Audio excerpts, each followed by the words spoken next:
Good evening, everyone. I'm going to call the March 2023 meeting of the Washington County Quorum Court to order. I appreciate all of our guests this evening and justices for being here. Tonight I've invited Justice Dean to do our prayer and pledge. Justice Dean?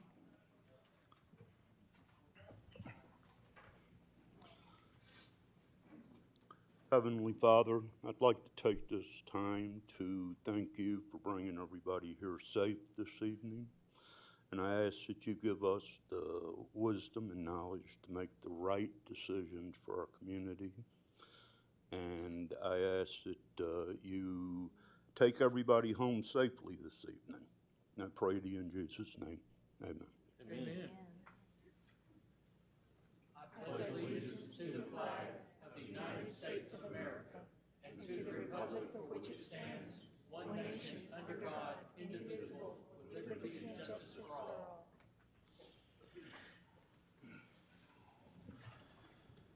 Thank you, Justice Dean. With that, we'll move to the adoption of our agenda.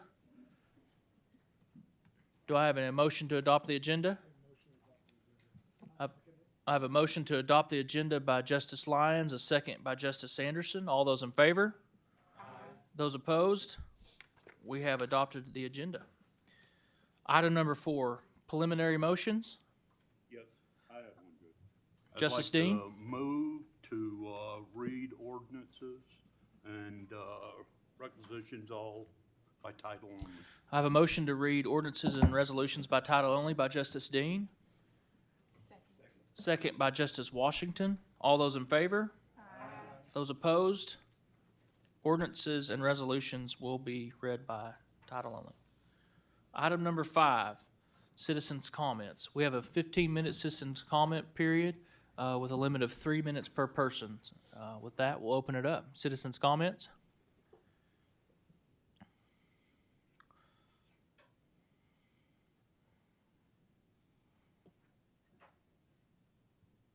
There you go. Please introduce your name and where you're from. My name's Terry Davis Beaupre. I live in Weddington Woods. Closer? Yeah, there you go. My name's Terry Davis Beaupre. I live in Weddington Woods. You may recall a very recent court case in which a Washington County resident filed suit against the county regarding violation of the FOIA Act. Apparently, in her court case, she had 11 attempts over a 2-year period to obtain information via the FOIA Act in the state of Arkansas.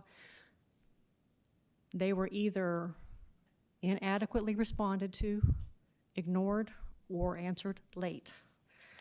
During this court case, she made the statement that a citizen's ability to get complete and timely responses to FOIA requests from their county government is a matter of substantial public interest. I don't think anybody would disagree with that. Unfortunately, I've had also some similar experiences with a FOIA or two with the county. Last August, I hand-delivered a letter to the county judge's office requesting some information from various people within the county, including the judge, the planning department, the attorney. That response came late also, not counting the 16th, which is the date it was filed. End of business was, after 3 days, was supposed to be August 19th. That was the time frame that they were supposed to respond. My response came 4 days after that. I had my attorney pick it up. In that response, interestingly, the county attorney replied, "Please note that I am the custodian of records, of my records, but not of anyone else." But in another text that someone shared with me, Mr. Lester said, "Furthermore, I am the chief of staff to Judge Wood and the county attorney, and I oversee the FOIA requests for Judge Wood. As such, I'm responsible for responding to FOIA requests on his behalf. This seems to change from day to day."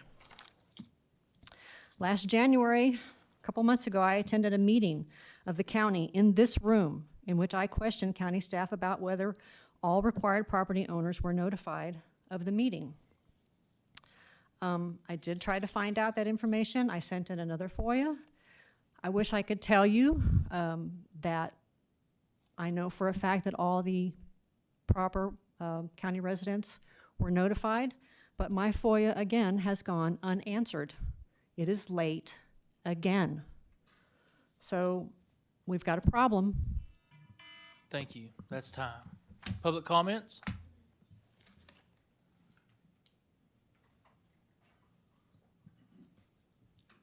Come on. Hi, my name is Leslie Walker, and I'm part of a community on Hamstream Road. Our community had no choice but to appeal the January 12th Planning Board decision to approve the Hunt Rogers high-intensity, large-scale development project in our residential and agriculturally zoned neighborhood.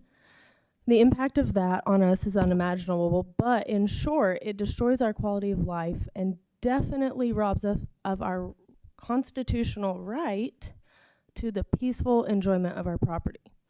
They're blasting before they say that they will. They've got uncovered tarp trucks. No tarps. We got pictures. We received a letter in the mail from the planning department confirming our appeal would be included tonight, but then on Monday, Brian Lester retracted it, and we were removed from tonight's schedule since we apparently submitted the wrong form. So that was not clear on your website at all. There's no form for the appeal of an LSD on your planning website, and we submitted only the appeal form listed.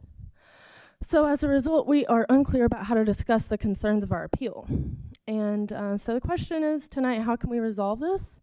And when will the people be given a chance to speak on this important issue? Thank you. Thank you. Public comments?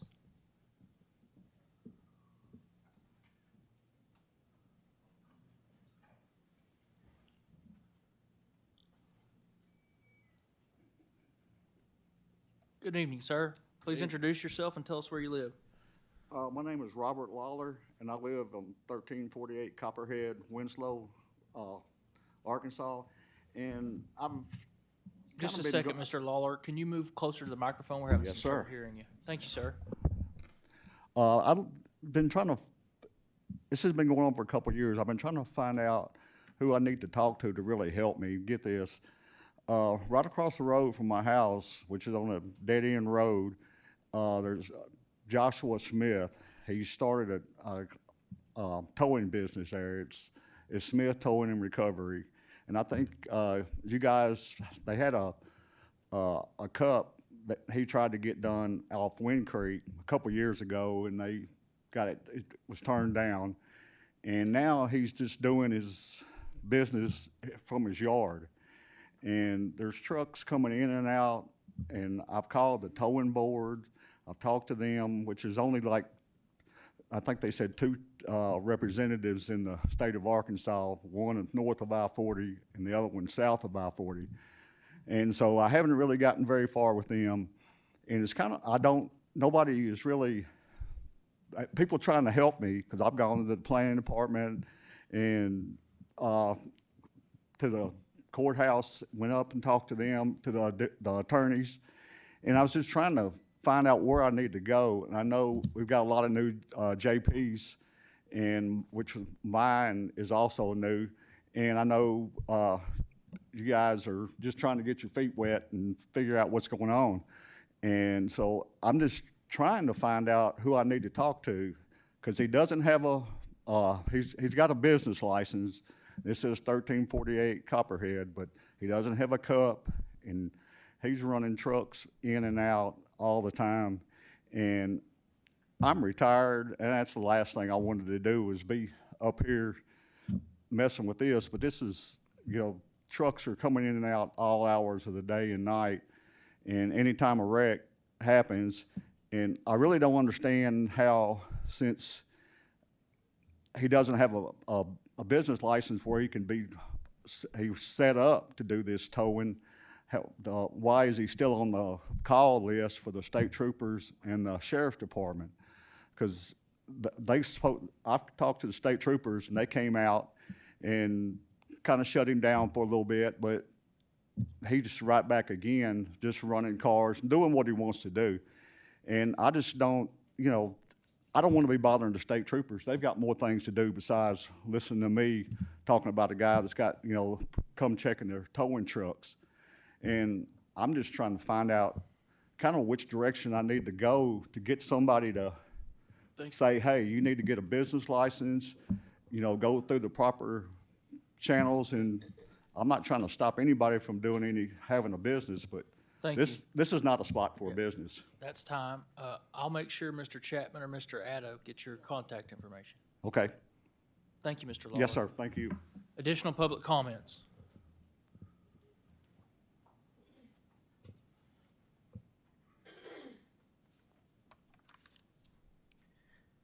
Hello, my name is Molly Kleinhens. I am also part of the community on Hamstring Road. My comments are related to the Hunt Rogers Group quarry expansion. So in addressing you, Justices of the Peace, I think this is interesting given that peace is exactly what citizens living in Weddington Woods right now are lacking. It's also interesting that in the invocation prayer, you're praying to do right by your community, but that is not what is occurring. There's an expectation that our government, elected officials are here to represent us, listen to us, and protect us from injustices and unlawful acts. In theory, your commitment is to the people who elected you. At the beginning of every meeting, you pledge allegiance to the Republic, which is an entity of the people. Right now, related to this issue, you have been abusing the power of your positions, and it is costing us, the people, our time, our energy, our money. And instead of spending these things growing and prospering, we're in a mode of defense, defending our home, our properties, our children, the environment, and apparently democracy itself. Can you explain what your justification is for ignoring the needs of the people and breaking the laws? Have you evaluated studies on the water, the air, and the soil to make sure that this quarry is even safe? These studies were not included in the application that was submitted. You chose to make the conditions for Hunt Rogers Group less restrictive. You chose to ignore the violations of the conditions that we presented. And you chose to ignore the previous evidence, overwhelming evidence, that the Hunt Rogers Group was already violating its commitments related to sending trucks covered, related to reducing the number of explosions. So in essence, you've given them a green light to continue doing whatever they want to do. You chose to ignore the rules in the CUP application and do your due diligence, all to push through this national corporation's agenda. In the name of growth, maybe, but at the expense of the well-being of citizens of this community. Thank you, Your ma'am. job is to listen to, represent, and serve the Republic. That's time. Your time has expired. Additional public comments?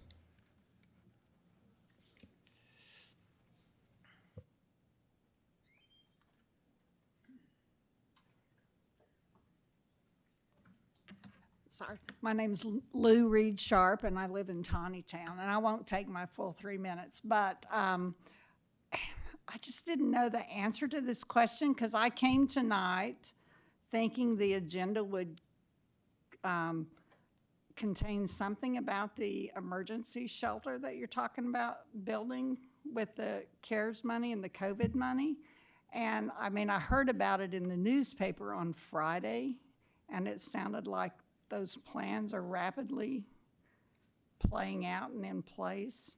And I just thought it would be on the agenda tonight. So, I mean, it's not, so I don't know when to ask those questions. So if anybody hears me, you know, maybe it was at a different meeting or something. So anyway, thank you.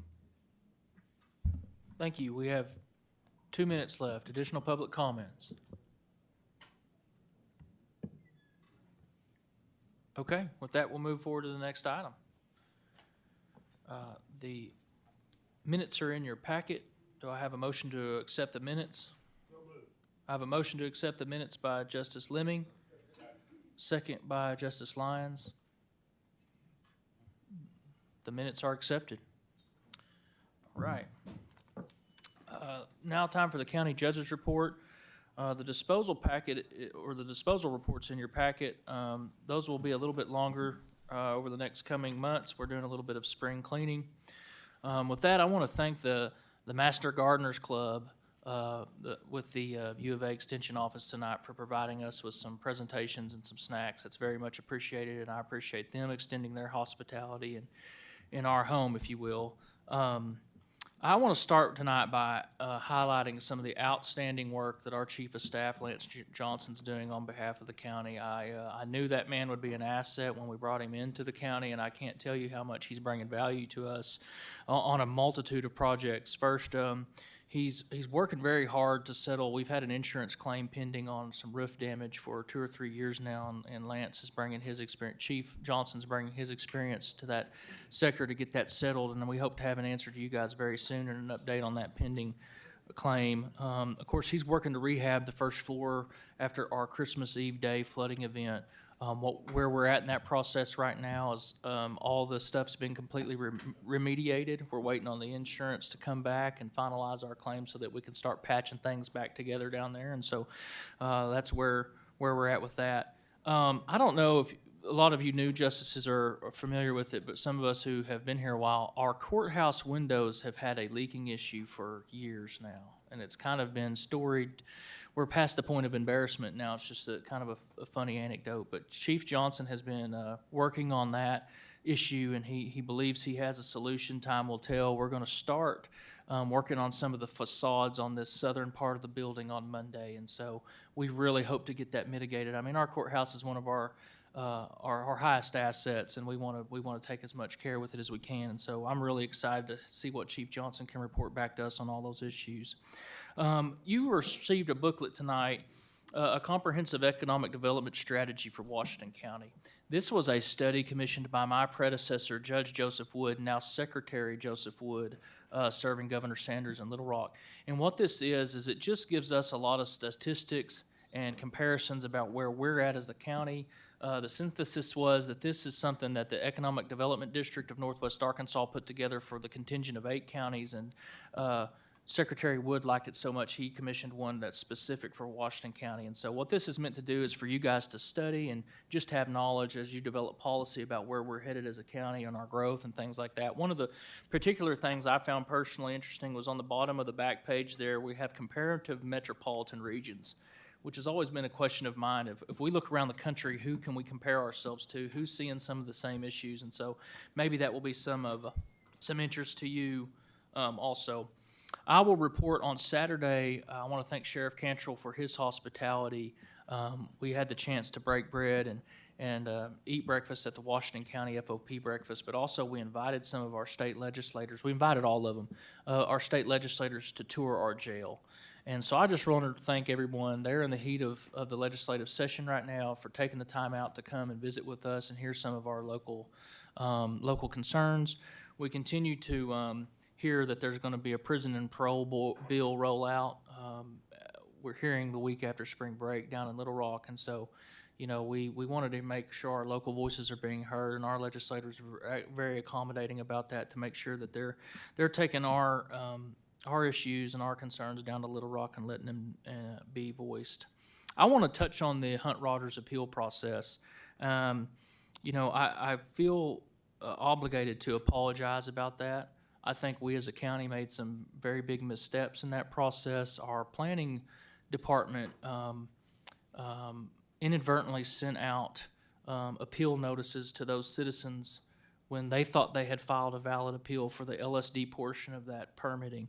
And of course, that's introduced a lot of confusion and unknowns to that. Per our ordinance, and this is new to some of us, it's been very rare that somebody appealed the LSD portion of a planning decision, but per our ordinance, that appeal has to be filed with the county judge, and the county judge makes a determination on that. So once again, I apologize to the citizens when, we're the head coach of the football team here, if you will, and when we make mistakes, we have to own it. And that was not something that we should have done, to send out those notices. And so We did everything we could, and that's the letter you've heard that came from Counselor Brian Lester to try to correct that after the fact. And so here we are, and so we'll make that determination. And once again, I apologize to the citizens. We will, you've given us another opportunity to improve ourselves, and we'll perfect that process moving forward. And I want you justices to know about that. Also, update on the Emergency Operations Center. Once again, this is an area where Chief Johnson has really hit his stride. We have settled that we will move forward with that site selection on the South Campus. Now there, we have 2 or 3 sites on the South Campus with our available lands that we're going to be looking at to get the exact location, and that's still pending. I want to really personally thank the city of Fayetteville. They were very proactive after they heard that we were considering this, to reach out and said that they had some city-owned sites that maybe we could partner with, and that just really felt good to have partners in that selection process, and we appreciate that, even though we're zeroing in and scoping down on South Campus. And so when we get that, the exact site selected, we'll keep you guys updated. We're going to be coming to you very quickly for an appropriation to start the architectural and engineering work. An initial appropriation like we've done with some of these other capital projects. And then what that'll do is once we get that work done, it'll really bring us into what the exact budget's going to be and what we're looking at in terms of a facility. And so we'll try to roll that out to you guys as quickly as we can. With that, we have a couple of reappointments, vacancies and reappointments to our library board that I need to appoint this evening. Representing West Fork, we have Miss Susan McCown, and she has served on the library board, and she's requested to be reappointed. The second one is our county-wide appointment. Justice Ricker was serving in that capacity and has since moved up to join us. Moved up, maybe, I don't know if you would classify that, but is now here serving with us. And in his stead, his wife, Ms. Shelley Ricker, has agreed to step up and serve on the library board, and we appreciate their passion for that kind of a service. So with that, I'll take a motion to approve those appointments. I have a motion to approve by Justice Ecke, second by Justice Dean. All those in favor? Those opposed? Congratulate your wife this evening. And okay, Justice Ricker said he abstained, so okay, we'll congratulate her, and we really once again appreciate them serving. With that, we're going to move on to our unfinished business. Counselor Lester, will you read item number 8, please?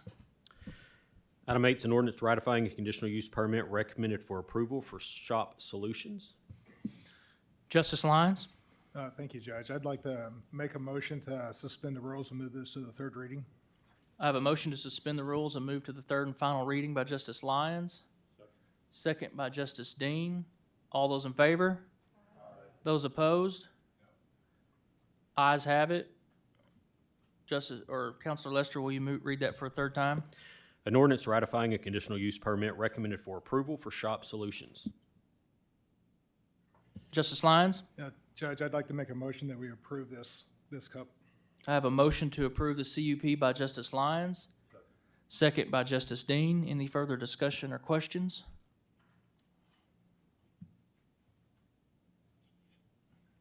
Any public comments? Please state your name and where you hail from. My name is Jason Lipsmeyer. I live and work in Tawnytown, Arkansas. I was born and raised in Fayetteville, Arkansas.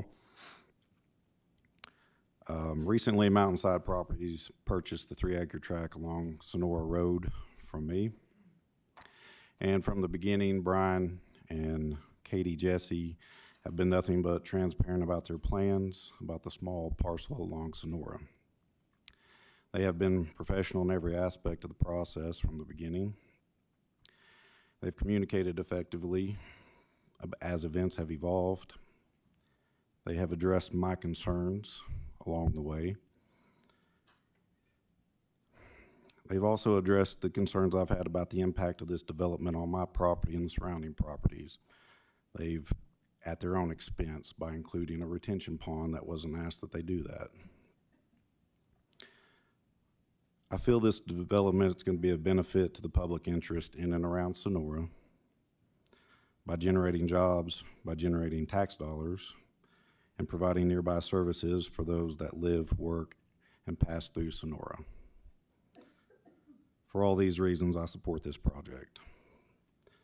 And are there any questions for me as an adjoining landowner? This is just a public comment time, but we certainly appreciate it, sir.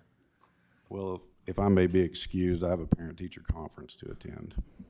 Not my power to excuse you, but have fun with that. Thank you very much. Okay, thank you, sir. Additional public comments? Public comments? Okay, we'll take up the question. I have a motion to pass item number 8 by Justice Lyons, a second by Justice Dean. Ms. Myra, will you please call the roll?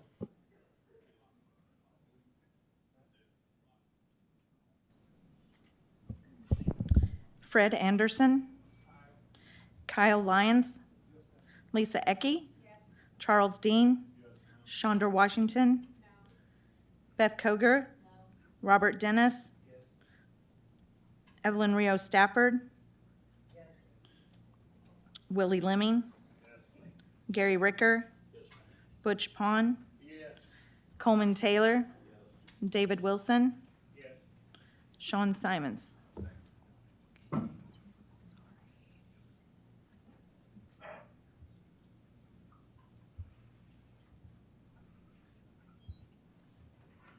Okay, pass. Thank you. Motion carries. Item number 9, Counselor Lester, will you please read that by title only? An ordinance ratifying a conditional use permit recommended for approval for the Wagnon self-storage. This is on its second reading. Justice Lyons, Mr. Judge, I'd like to make a motion, we suspend the rules and move this to the third and final reading.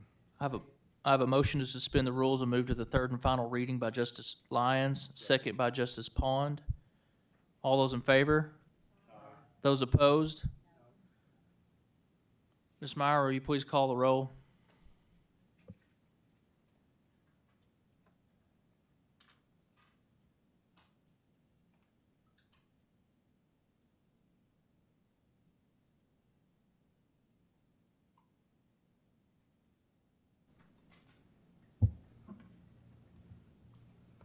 Fred Anderson. Kyle Lyons. Lisa Ecke. Charles Dean. Chandra Washington. Beth Koger. Robert Dennis. Evelyn Rio Stafford. Willie Lemming. Gary Ricker. Butch Pond. Coleman Taylor. David Wilson. Sean Simons.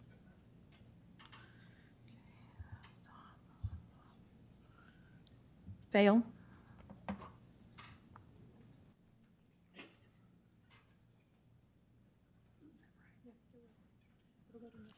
Item number 9 will move to next month's agenda.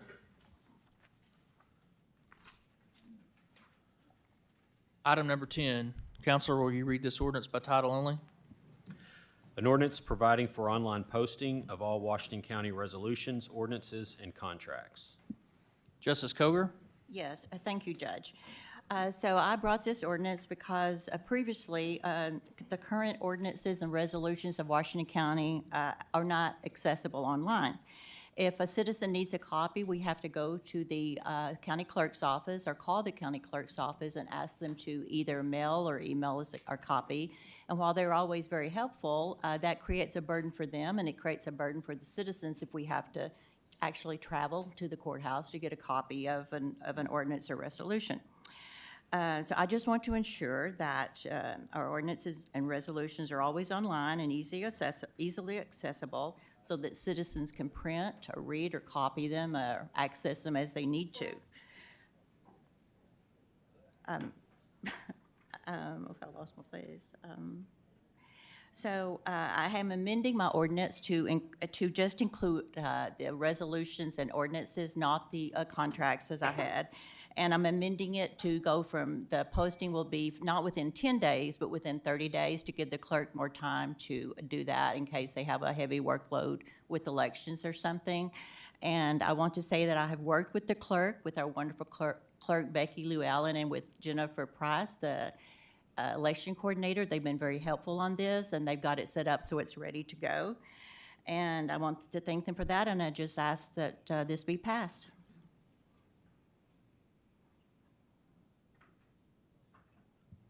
Justice Coger, did you have an amendment to the ordinance?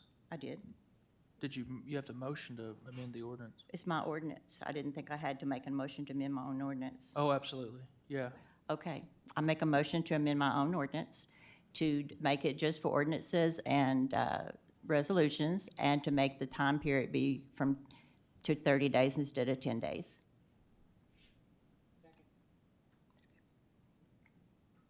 Okay.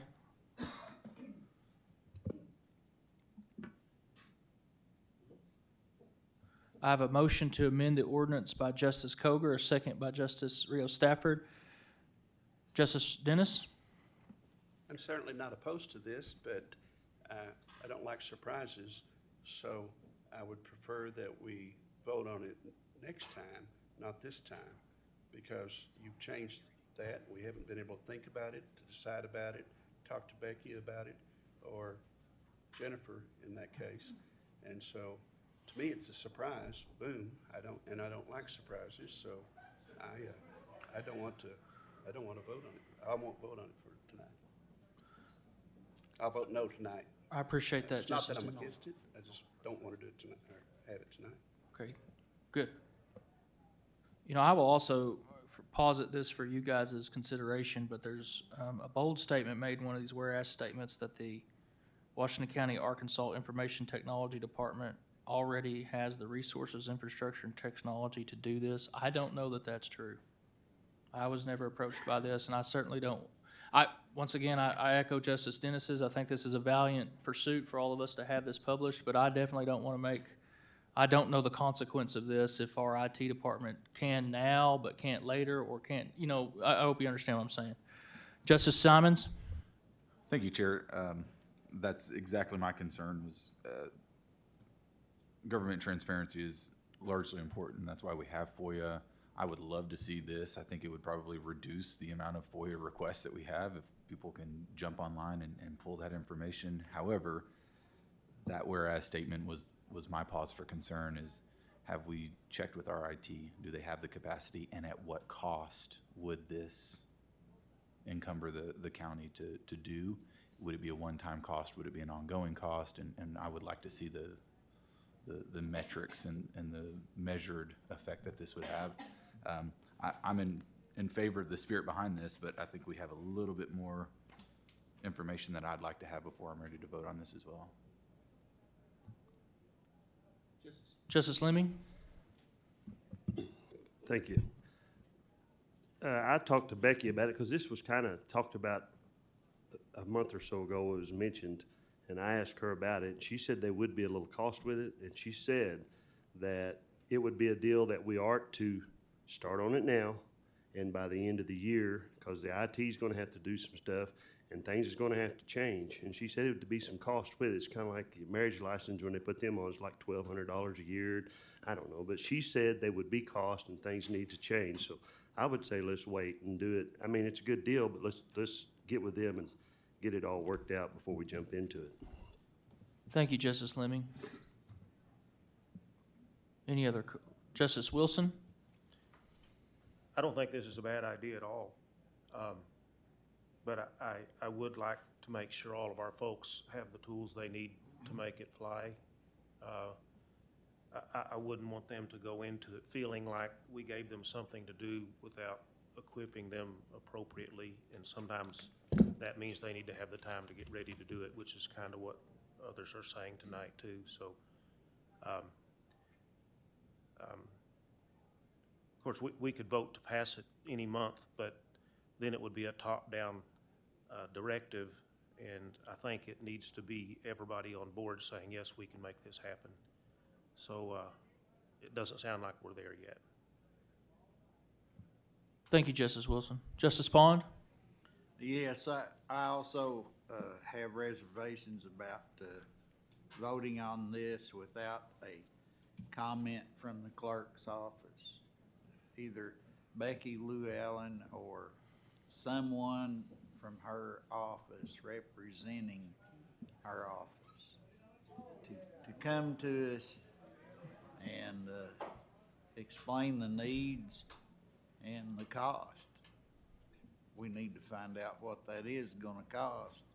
And I mean, we had public comments this evening about people complaining about our county not coming forth with FOI request replies, and I don't want to pass another thing that's gonna be something impossible for the clerk to come forth with. Thank you. Thank you, Justice Pond. Justice Dennis? Thank you, Judge, and I'll ask our parliamentarian to help me just a little bit on this. But what I'd like to do is table it until the next committee meeting, discuss it at that committee meeting, then pass it at that committee meeting to the full quorum court following. So your motion would be a motion to commit this back to the County Services Committee? Yes. Mhm. Okay. That would be the proper motion. Okay, Or that's to what I want to refer do back. then. I can clear some of this up if I can speak. No. Justice Dennis, I have a motion to refer it to the County Services Committee by Justice Dennis, Yes, that's correct. second by Justice Ecke. Okay.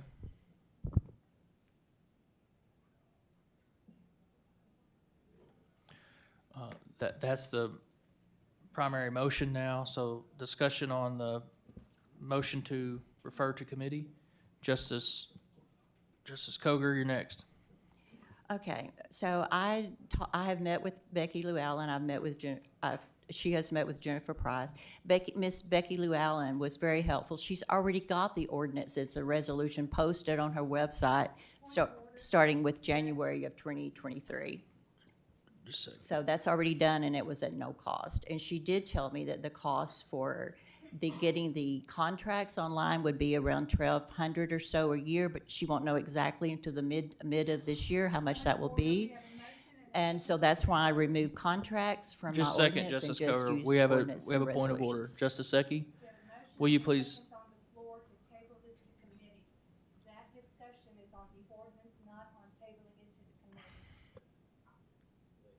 Point of personal privilege.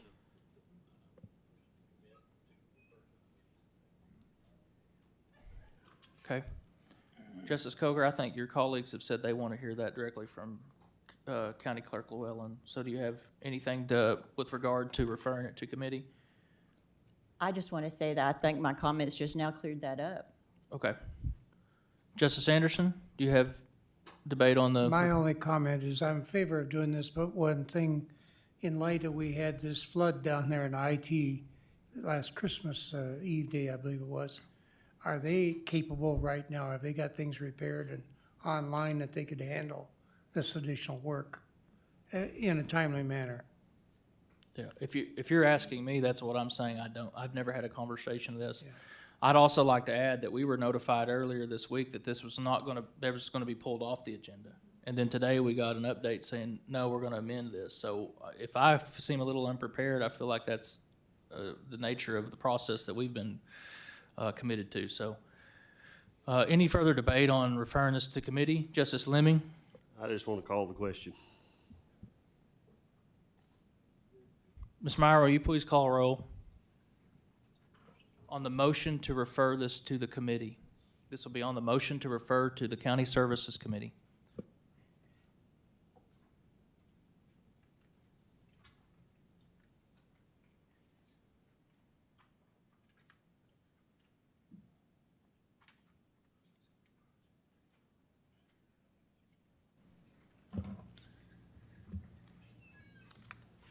Fred Anderson. Kyle Lyons. Lisa Ecke. Charles Dean. Shonda Washington. Beth Koger. Robert Dennis. Evelyn Rios Stafford.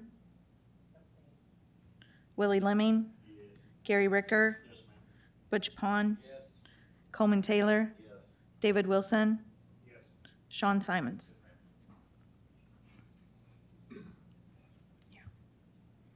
Pass. Motion passes.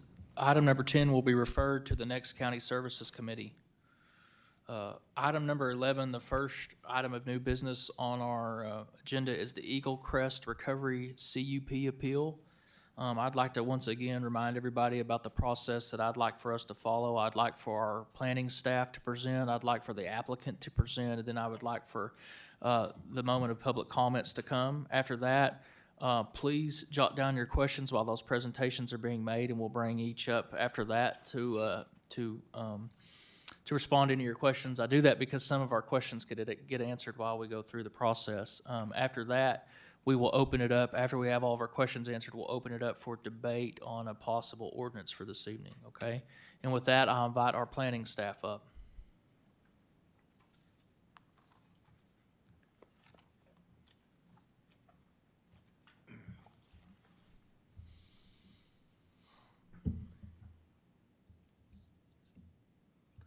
I don't have my glasses on. Can you? Oh, okay.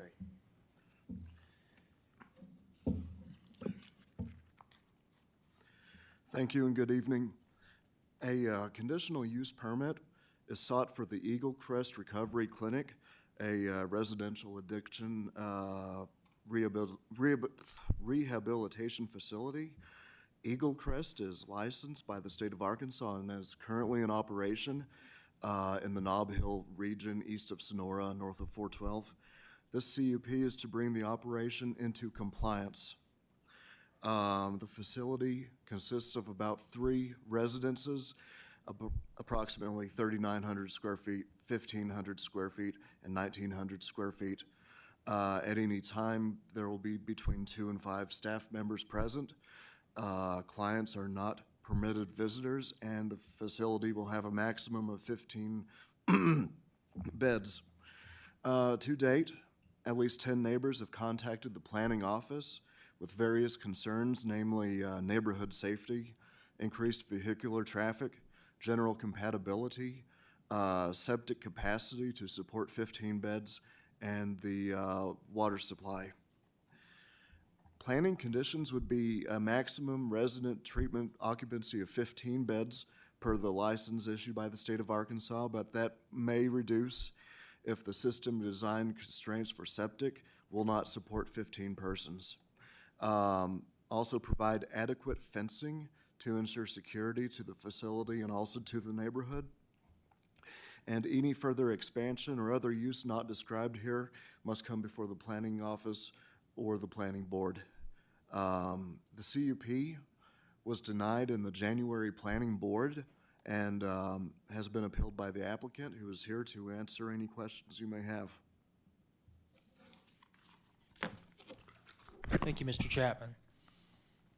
Are there any other agencies that, governmental agencies here tonight that want to comment upon this? Not to my knowledge. Okay. With that, we'll bring up the applicant.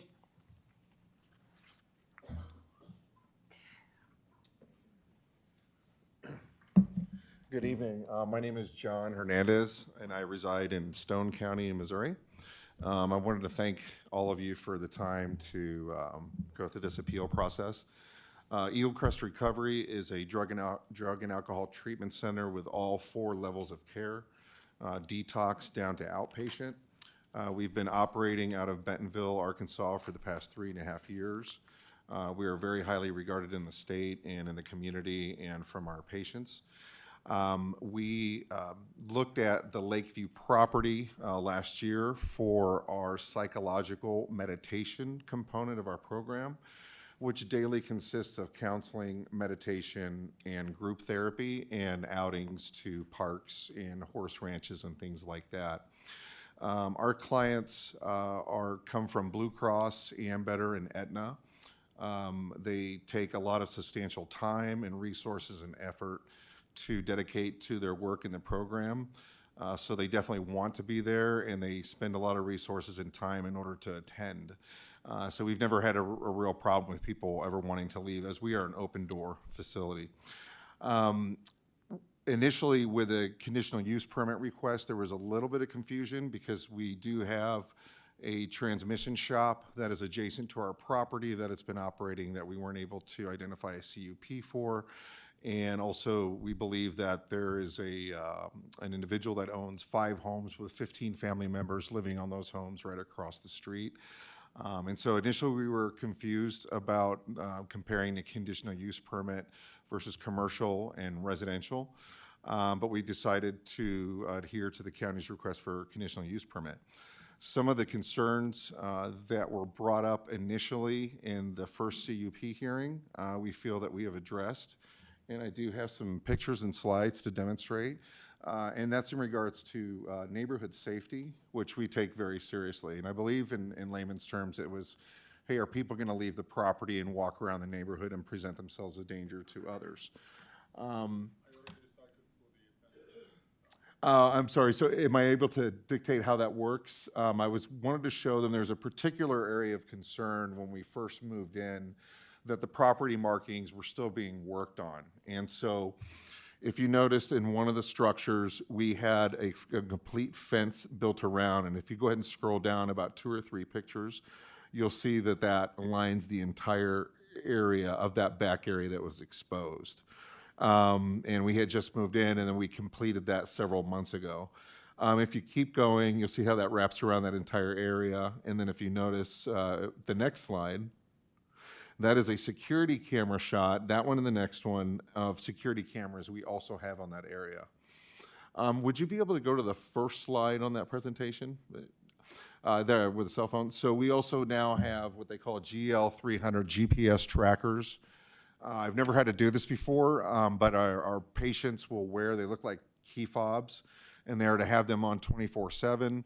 And so we have a screen in our staff office that shows where those clients are down by the foot 24/7 every second of the day.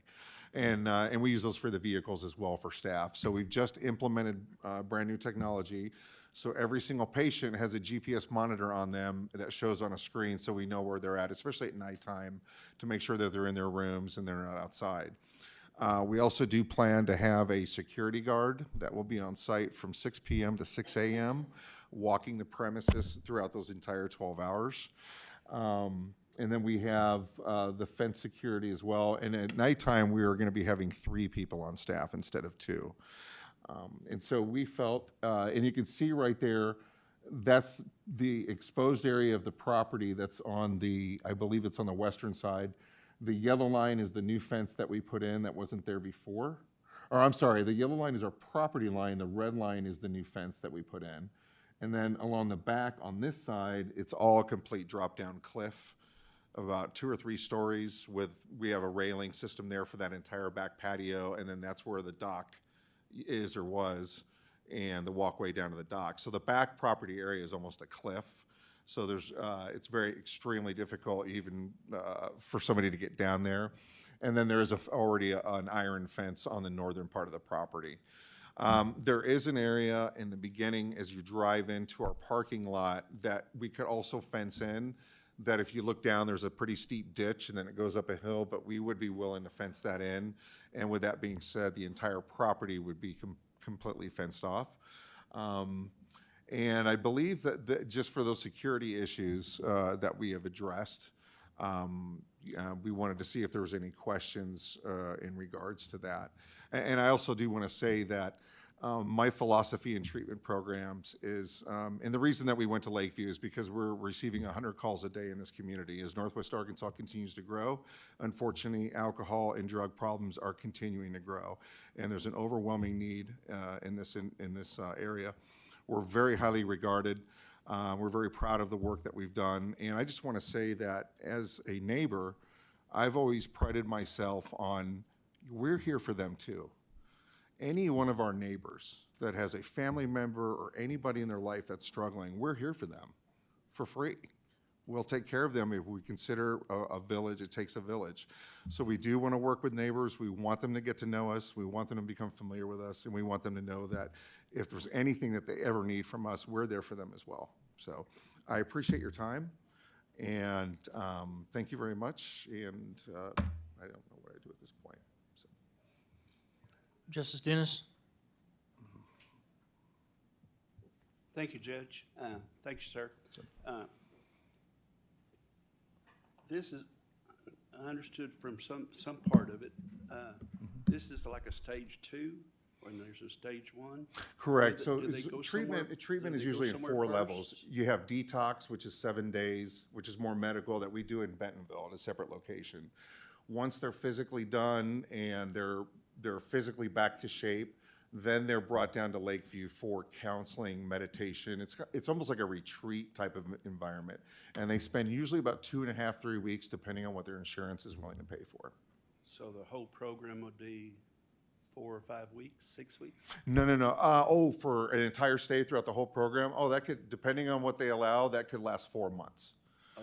Because there's outpatient programs that people like to attend while they're working and they're integrating back with their families. And these are folks that are families, sons, daughters, mothers. We get executives. We get a lot of high profile and professional clients. And one of the reasons why we wanted Lakeview is because it is very private and it is somewhat secluded, and that's what our patients are looking for, because privacy is a very big deal to them. We are an open door facility. Clients can leave anytime they want. They are not mandated by any entity, by any court. We do not work with prison release or anything like that. These are just private citizens. That's a good one. If you'll explain that to me a little bit, they can leave. They can get an Uber, ride to Bentonville? Oh, no, we have our own transportation fleet. We're extremely professional with that. And that's just for standards and professionalism. So if somebody does want to leave, and sometimes they do have a family emergency where they have to leave, we will transport them to their residence up to 3 hours, or we'll take them to a transportation hub or an airport. They do not walk away from the facility ever. No, we transport them. So they can get permission to leave? Well, I don't want to take up too much of your time, but sometimes people are having a rough day in looking at their life and whatever they're dealing with. And they might say, you know what, I want to leave. I've had enough of this. Well, we have clinical interventions with our therapists and our counselors that sit down and talk to them. 99% of the time, after about an hour, they just wanted to talk, and they're fine. Because most of them want to stay as long as they can because it's so beautiful, but it really depends on their insurance and if they're ready to leave. So Thank you. No, thank you, sir. Justice Lemming? Thank you, sir. You said there was no cost to the person that's there. Is there no cost? That's what you said a minute ago. Oh, I'm sorry, I misheard. And then now you're saying it's insurance. Yes, but but they also would have to, depending on where their deductible is, it could be kind of expensive. So if the insurance pays you for 4 days, do you make them leave on that 4th day and come back on the next Monday? The way that a clinical utilization review works is that we always have to, I've got an entire staff dedicated to trying to convince the insurance companies that they need to be there longer. Because when somebody's struggling with an addiction for alcoholism for 10 to 12 years, 30 days is a drop in the bucket. We're really just trying to stabilize so they can continue their therapy with individual therapy, celebrate recovery, AA in their life. Do we just kick people out because their insurance stops? No, absolutely not. We're known. I've had clients that go through detox, and it's around 7 days. On the 3rd day, the insurance says, you know what, we're not paying anymore. We just eat the cost because I'm not putting them out. We take care of these people. And that's just part of our philosophy. Does that make sense? I hope that Well, answers it your don't make question. sense, because my wife's got a nephew that's in Little Rock going through this same thing in programs down there. He's been in detox, and he's been in what you're talking about. Mhm. And on the 5th day, they kicked him out. He had to come home. We had to go to Little Rock and get him, bring him back. Mhm. And now we got to take him back on Monday. Mhm. Are you going to do the same thing? You're going to tell me that you're going to have them there and not do nothing to them? Do we do nothing to them? You're going to let them stay there for 2 days for nothing? You can have plenty of people to testify that have done that plenty of times in my career. And you say you've got transportation if your insurance pays for it or not? No. We're not allowed to charge extra for anything. The insurance bills us what they call a per diem. So every service that they get at our program is included in that process. We can't charge anything extra. But still, yet you're getting money and you're getting paid through the insurance companies. Correct. Ain't none of this for free. Correct. Okay. Thank you. But again, ethically, if somebody is in there that is in the middle of their detox, we'll eat that cost and we'll keep them there. It just doesn't happen, but that doesn't happen very often. Yep, that's BS. Sir, you think, okay, all right. Okay, guys, let's settle down a little bit. Justice Koger? Yes, thank you. Mr. Hernandez, could you speak briefly about your staff, about their qualifications and the staff that's there working with the people who are there in your facility? Yes, so our different levels of care staff members are, we have what we call behavioral health technicians that are just general lower level staff members that are there to monitor the clients, maintain the facility and so forth. Then we have what we call detox specialists, which are, they're certified by the state to do basic medical. It's a little bit lower than an LVN, but these are all standards by the Department of Human Services. And so then after that, we have clinicians, which are licensed therapists, and some of them are interns. And then we have a clinical director who's a licensed psychologist. I'm actually a licensed psychologist myself. And then we also have department heads. But as far as what's on site, is we have behavioral health technicians, detox, or the ones that will do their vitals if they need or if they're not feeling well. And then we have our clinical staff, which are counselors and so forth. Okay. So.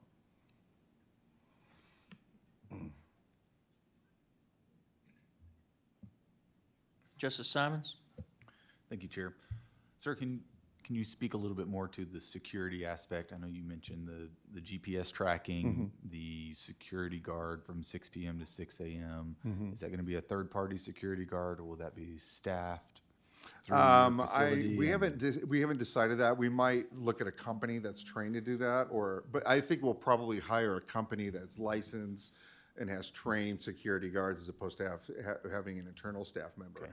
Another thing that I think is security is one of those things that it's kind of objective. I mean, Correct. There's armed security, there's unarmed security, there's security that has designated protocols for certain situations. This will be unarmed security, I'm assuming, because we don't allow any firearms on a treatment program whatsoever.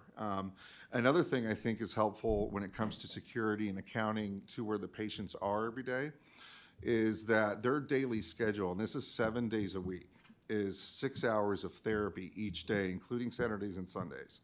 So they have a very tight routine. They're very busy during the day. They wake up, they have chores, then they have group therapy, and then that goes into the evening. Then they have evening processing homework, and then they have a curfew time at 10 o'clock for bedtime, and that's 7 days a week. So they're constantly busy. They usually get pretty worn out and they're tired by the evening. So there's always a direct accountability and a staff member around them 24/7 all the time. So does that help, or does that answer your question? Okay. Justice Ecke? Thank you, Judge. Do you have ADEQ's permission? I'm sorry? Do you have ADEQ's approval for your septic system?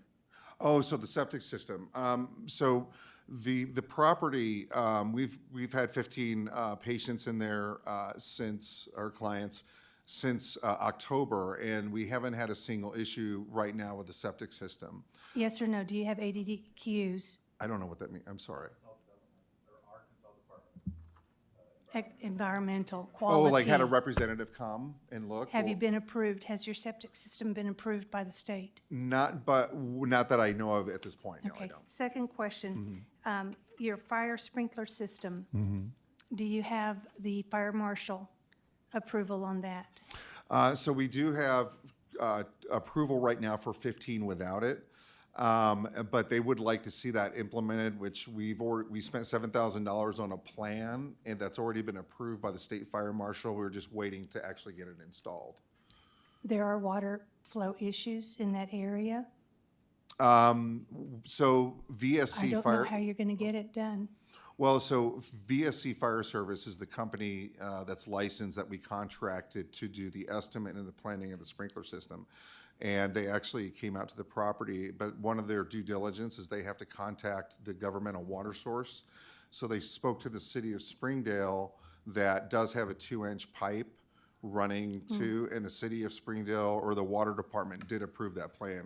I'm not an engineer, so that's what they told us. Okay, my another question. You were talking about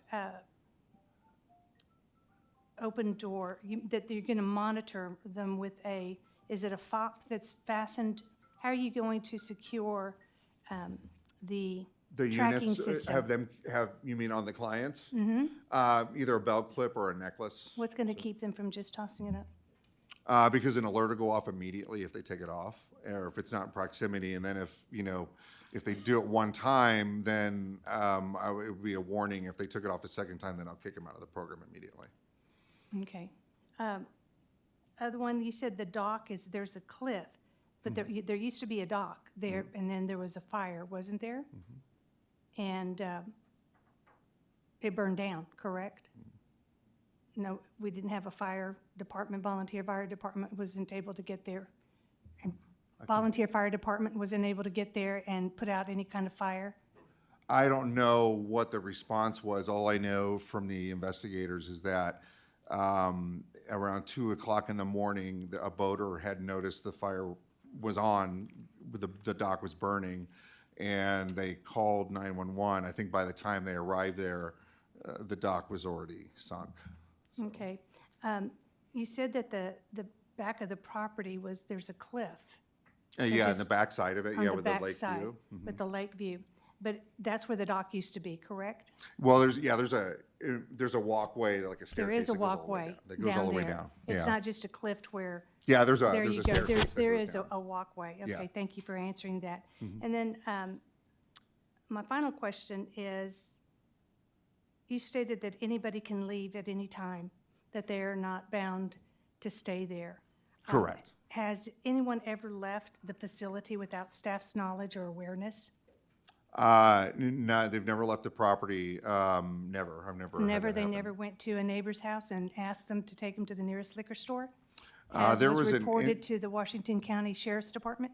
There was an incident on November 6th, which was Sunday on November 6th, where that fenced area that was shown on the video, that fence wasn't there yet. And it was a new property, so we had 2 clients that had walked behind that building and were just walking along the property line there. And I believe they engaged in a conversation with a young neighbor. The nature of the conversation that they had told us was, we don't allow Red Bull and Monster high caffeinated drinks in our facility. And as they were engaging in conversation, from what I understand, is they had they wished that they could get a ride to the liquor store to get some Red Bull because we don't allow that. Them being Arkansas residents knew that on a Sunday alcohol is not sold anyway. But eventually, when they came back and told us that, then I kicked them out the same How day. old was the neighbor that they engaged in conversation with? I don't know. I don't know what the age was. But this is reported with the Washington County Sheriff's Department. Right, a correct? deputy did come to the property and spoke with our staff and just asked about the incident, and our staff had relayed what we knew about it, and basically the deputy was very polite. He just said, listen, just make sure everybody They're stays. wonderful. Yeah, they are. And he just said, from what I understand, from what I read, just make sure everybody stays on your line of the property, which they were on our line, and then, but after that, we just built a fence and put the security cameras there anyway. How tall is that fence? Is this, do you know? 6 feet. I hope you don't have any high jumpers come in as your clients. That's all my questions. Thank you, Judge. Thank you. Justice Ricker. How long have you owned the property? Eagle Crest has had that property since July 12th, I believe it was, July 12th or 13th. Of last year? Yes. Okay, have you been using it as a treatment facility since then? Yes, we have. All right, with no permitting or anything, just? We have a license from the Department of Human Services in Little Rock. Okay, but nothing from the county for a commercial operation in the area? No. Okay. Justice Taylor? Thanks, Judge. I might have missed this earlier. Explain a little bit, if you would, about how clients get to you. Is it through medical referral? Is it through just walk-ups? Or if how do an they get individual feels that they have a problem, they'll call our 1-800 intake department. And our intake department does a thorough screening of the clients. We have to verify insurance, and then we do a medical and a psychological a pre-assessment. And that information is sent to our nurse practitioner and our medical director for review prior to admittance. We are a primary substance use disorder facility. We are not a primary mental health facility. Now, people coming in with this disorder, it's not uncommon for them to have symptoms along the anxiety, depression, and bipolar spectrum.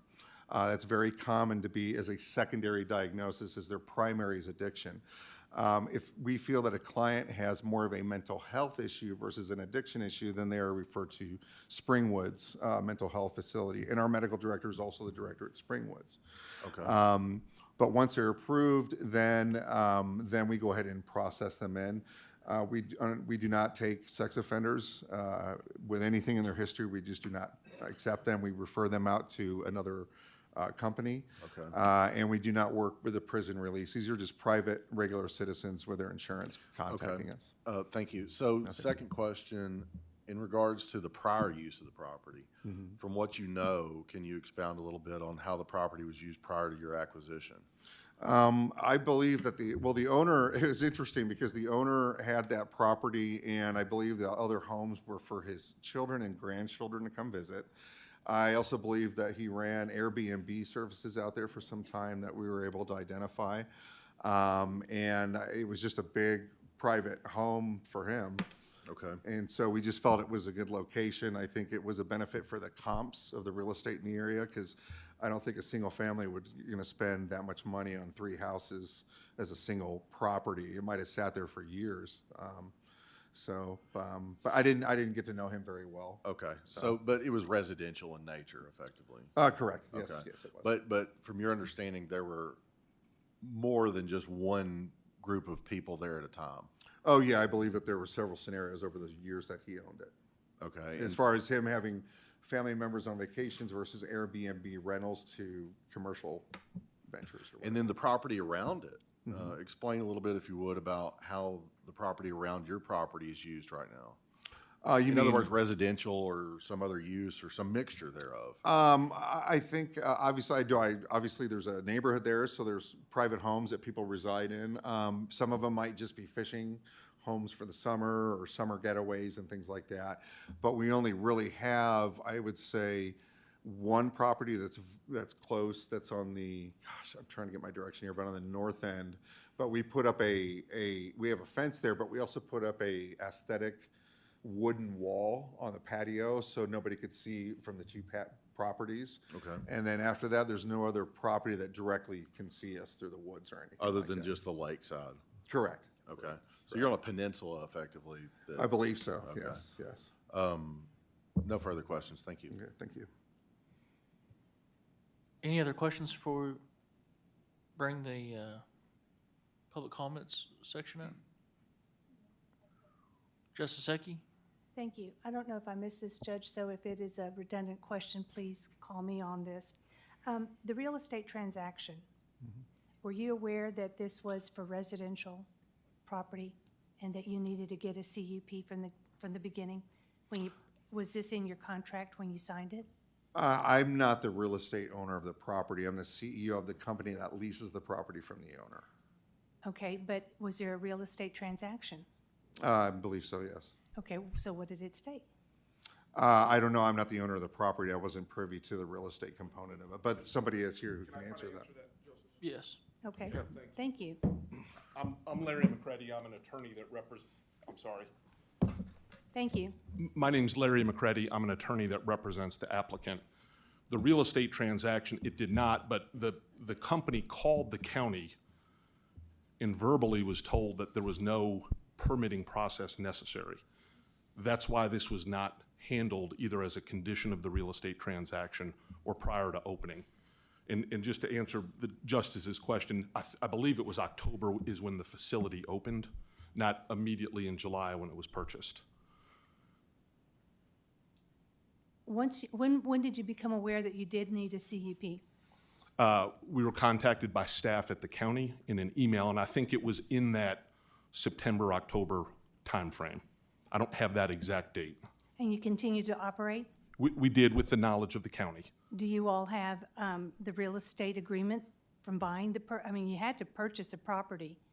And Correct. there had to be something in there that this is for residential. And did you disclose what this was for when you signed it? I'm sorry, disclosed to who? Well, to the buyer. seller? Or to the seller that this is what you're going to use it for, as a facility? I don't think so. I don't think that they were concerned with what we were going to use it for. The nature of this. Is there any evidence that proves that? Usually you have, real estate documents are pretty detailed. Okay.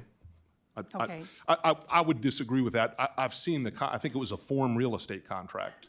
And there wasn't a contingency in there to get any approval from the county within the real estate contract. Because based on the feedback that we got from the county, there was nothing that was needed. So neither realtor, the buyer or the seller realtor advised you either way? I don't know the answer to that, but I don't know for certain, but I would guess the seller was more interested in completing the transaction.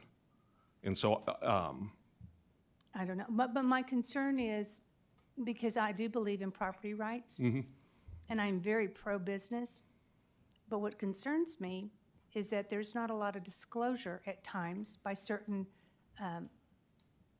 realtor groups or individuals that are selling things to disclose to the buyer, hey, you can't use this for anything other than residential or agri. yeah, and I think I understand better the nature of your question. I don't think the seller disclosed that, but I think my client was aware of that, was that this was a residence, and it's in, certainly the zoning in the county is by the code, it's all either agricultural or single-family residential. And I believe this is a retirement and young families area. I don't know if there was if you can look, there's an overview of the actual property, and it's not like it's a subdivision or a gated subdivision or anything like that. Well. It is, it's a relatively isolated piece of property. Other houses that are in the area, there's not very many of them. But certainly my client was aware of the fact that it's a residential area. These facilities, under federal guidelines, are considered residential facilities. They checked with the county to see if there was any special permitting needed, and they were told there wasn't. I believe Mr. Chapman indicated that at the planning board meeting as well. So it is not as if, one, they didn't know, and they're not claiming they didn't know, but they did check with the county, and the feedback that they got, there was no permitting that was needed, so there wasn't any contingency put in the real estate contract or anything to that nature. Okay, thank you, Judge. Justice Pond. My question was for the other gentleman. I'm trying to get to, okay, now there are 3 structures in this property, is that correct? From what I understand, yes, there's 3 structures. One of them has a firewall, and it's considered 2. So there's 3 structures, but 4 residencies, if that makes like a duplex or whatever, but with an actual firewall in the middle. And then, the people that built this and lived there, then they had these other, smaller, they're more like cottages, or for when their family or guests came for hunting or fishing season or holidays, not permanent, not for permanent dwellings.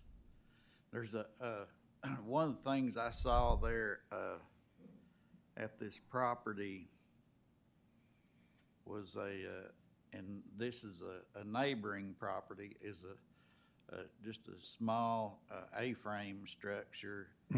Individual doesn't live there all the time. They come on weekends to visit. I believe this individual that owns that has a sister in that same vicinity. He comes to visit. And then there is a fence between the A-frame house that belongs to this neighbor and the facility.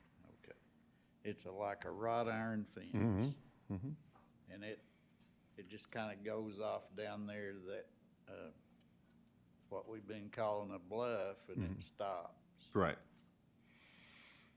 And when nobody's home there at that neighbor's property, anyone can come down there, he's not home, can drive down his driveway and get out of their vehicle there in his driveway and walk right around the end of that wrought iron fence. And it's not really real scary looking or anything. Looked to me like there's already a path forming there where traffic coming around from that driveway into the facility. And that's also that same area where there's a set of steps that goes down to the cove where the From where that the boat fence dock used line, to be. well, from that fence line to the concrete walkway down to the dock, I'd say is probably, gosh, 80 feet, more or less, because the staircase centers on the property and the fence is on the edge. But we've added another wooden structure on top of the fence, just for privacy on that home, right next to the patio there as well. So there's a, I'm the property owner, if you'd rather me answer some of the questions for you. No. you know, you're the owner of the property. It doesn't make any difference. Well, there were some questions like, Were will it you go as far as the you real estate? aware? Then you were aware of the boat dock that used to be down there on the water, Yes. and That was burnt that before we bought it. before you bought it. Yeah. Which that hillside didn't burn then when that dock sunk. It's a good thing the dock sunk. No. It's been a number of years since there's been a burn off on that bluff. And a situation like that and in dry conditions with the wind coming from the right direction, people living in that or staying in that facility could not outrun a fire like that if it happened. And another thing, that neighborhood, subdivision, neighborhood, whatever you want to call it, they did have, about 3 years ago, they had a fire, a house fire somewhere in that area. That, and what happens when there's a fire down there, all you got's a 2-inch water line coming down there. There's no fire hydrants. And in the fire trucks, the first one that gets there, it's a pumper tanker, doesn't hold a lot of water. They get their hoses out and they fight fire as best they can. The next truck that comes along has to tie onto that one. And the next truck comes along, ties onto the second one that arrived.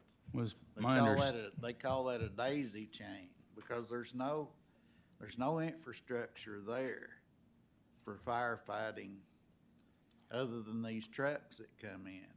And the other thing about that, the roads down there, they're adequate for a residential neighborhood. Once you set up that daisy chain, that's the only road in and out of there. Unless you got your own 4-wheeler or something, you're not gonna be able to get out of that place with all that equipment strung out up and down that hill. And that's the difference in infrastructure designed for just a residential drive and infrastructure designed for commercial where you still got room for people to get in and out to evacuate. Well, it was my understanding, the fire marshal, Gary Hull, I believe his name, is all the fire departments down there all work together. So it wouldn't just be them fighting the fire if there was a fire. And the Arkansas State Fire Marshal is the one came down, looked at the property, gave us suggestions on who to call for the sprinkler system, even told us what kind to get installed in that house that would work on the water lines and the water that was in that area. So we hired the company that they recommended. They sent that to the state down in Little Rock. They reviewed it. They approved that that would work and that would protect the residents in the home. So is it your view that there is adequate water volume supplied for for a fire, a structure fire. Yes, and- they came and to the it's your- facility. It's your view that that residential drive down in there is wide enough and adequate enough for The f- trucks to come in and out? All I can tell you is Gary Hall, and I forget the gentleman's name in Little Rock, Dennis, they walked the facility together more than once. They've came down 2 times, walked the facility, looked at all that stuff. So I'm not an engineer and I'm not a firefighter, but they're the ones that, and they approved the drawings. They gave us the company to call. I mean, they've came down and visited the facility from Little Rock.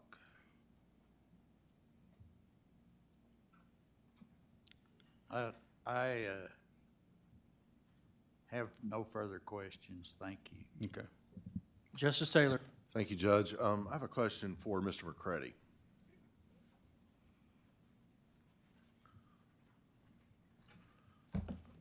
Excuse me, for the record, what's this gentleman's name? I'm sorry, that's Chris Conway. He's the primary member of the LLC that owns the property. He also is an owner of Eagle Crest Recovery as well, so. Okay, thank But you. it's Chris Conway. Mr. McCready, so earlier you responded to a question about the need for a CUP application. I'm reading your appeal from your appeal dated January 27th, and if I'm understanding you correctly in that, it doesn't look like you necessarily understood or under the guise of your acquisition and operation of the property, thought the CUP was necessary until some event happened. Well, the history of the property was in getting the license to operate the recovery facility, you have to get approved by the State Department of Health. Part of that is a fire inspection. It was during the process of getting the fire inspection in which the question about the need for a sprinkler system came up. And it was at that point in which we started to engage with the city about the sprinkler system. My understanding of the purchase of the property, before it was purchased, contact was made with county planning staff to see if there was any approval by the county needed so that it could make the purchase of the property conditional on getting that approval. Right. And we were told it was not. It is my opinion from what I have looked at, this facility is considered a residential facility under federal guidelines. Hence, our belief that it is consistent with the county zoning for residential use in that area. So it was based on that, and then the feedback from the county that we did not think that there was any permitting needed by the county. As we went through the fire, getting the fire approval, it was at that point that the county asked us, it would be better if you went through the CUP process. And even though we didn't believe it was necessary, in an effort to be cooperative and do what the county wanted for this project, we agreed to submit the application for a conditional use permit. So from your view, it's possible, but for the sprinkler system requirement and that whole scenario, that we wouldn't be looking at a CUP period? That's my opinion. I don't think we would have gotten to this point. Okay. I think it was that process in which additional concerns were raised in the community. And again, to try to be compliant and transparent with the county, we agreed to submit the application to get the approval. So it's almost a belt and suspenders approach to some degree. I think that's from fair. a use, because you said residential. I think that's a fair characterization. Okay, no further questions. Thank you. Justice Fleming? Thank you, Judge. Whoever could answer it, is it a dry system or a wet system? It's a wet system, and I will say the specs for the system, we provided those to Mr. Atta, and I thought that they would be made available to the entire quorum court. When you say it's a wet system, so it's charged full-time live pressure, is it off that 2-inch or 4-inch, or has it got a water tower supporting it? JP, that's getting a little bit above my knowledge base. I've got the proposal for the design right here. This is what was provided to the quorum court. Well, I'll just say I got a little knowledge about it. I've been in that I'm business sure, and for it's 45 years. I'm sure it's far greater than mine. So I don't know that I can knowledgeably answer those questions. I would just say that we've got a copy of what was the proposal How many for square the foot are system. they making you sprinkle? Well, I think it's the three those three separate buildings. If I remember correctly, it's 13D. 13D. 13R, 13D. How many square foot you covering with your sprinklers? It's about 3,900 for the main building, and then there's under 2,000 for those two side buildings that are covered by the request. Okay. And when we spoke to VSC, they said that one of their requirements is they had to call Springdale Water. Just say, you're gonna have to come up, pull you a chair up here, and you're gonna have to be on the microphone. Yeah, we're, No, I remember specifically asking about that with VSC fire engineers, and they had told us, okay, we have to call the city to make sure that the water pressure is gonna support the system we're designing. They did that, and the water district said, yes, it will be supported for the specific sprinkler heads they wanted to use. That's when Little Rock had approved those plans. That's just kind of the paperwork I have. So thank you for letting me answer that, sir. Mr. Lemmy, I've got a copy of this here if you'd like to look at it. I think it was provided, but that was the.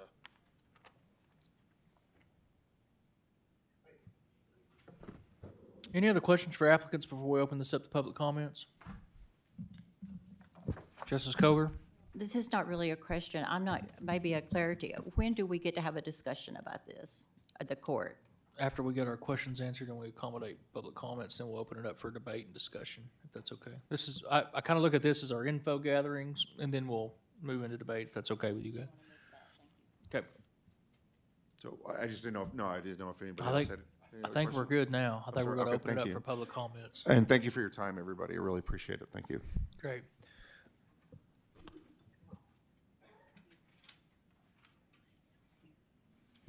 Okay, public comments. This is a 30-minute public comment period, and the limit is 3 minutes per person. If you're, Can we have two chairs with our? if you can, you can pull up another chair. If that's what you'd like to do.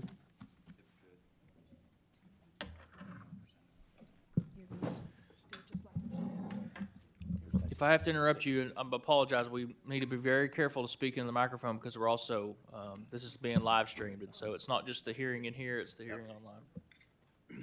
Thank y'all so much for your time tonight. My name is Jim Barnes. I live at 22641 West War Eagle Road, and I've had a residence out there for over 30 years in War Eagle Cove. One of the things that my background has been that for 30 years, I've developed dozens of businesses and had to go before large scales and committees. And I think all of us know if we're in a business, we usually have to go before a committee before we close a property.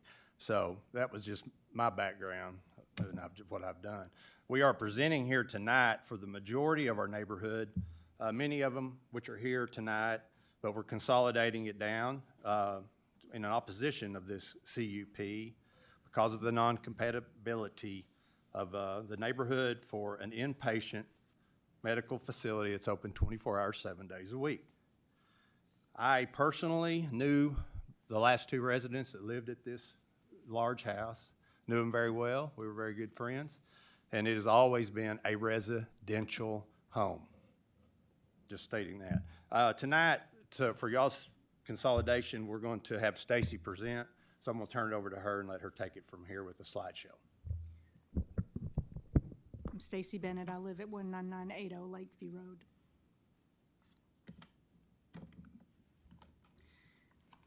As he said, tonight I'm speaking in representative of an entire group. We have more than 10 families. We've got 66 residents currently who have proactively been opposing this project.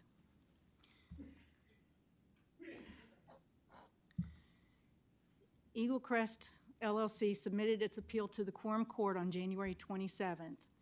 In the appeal, this is what they stated. I'm appealing this decision to the Quorum Court for the following reasons.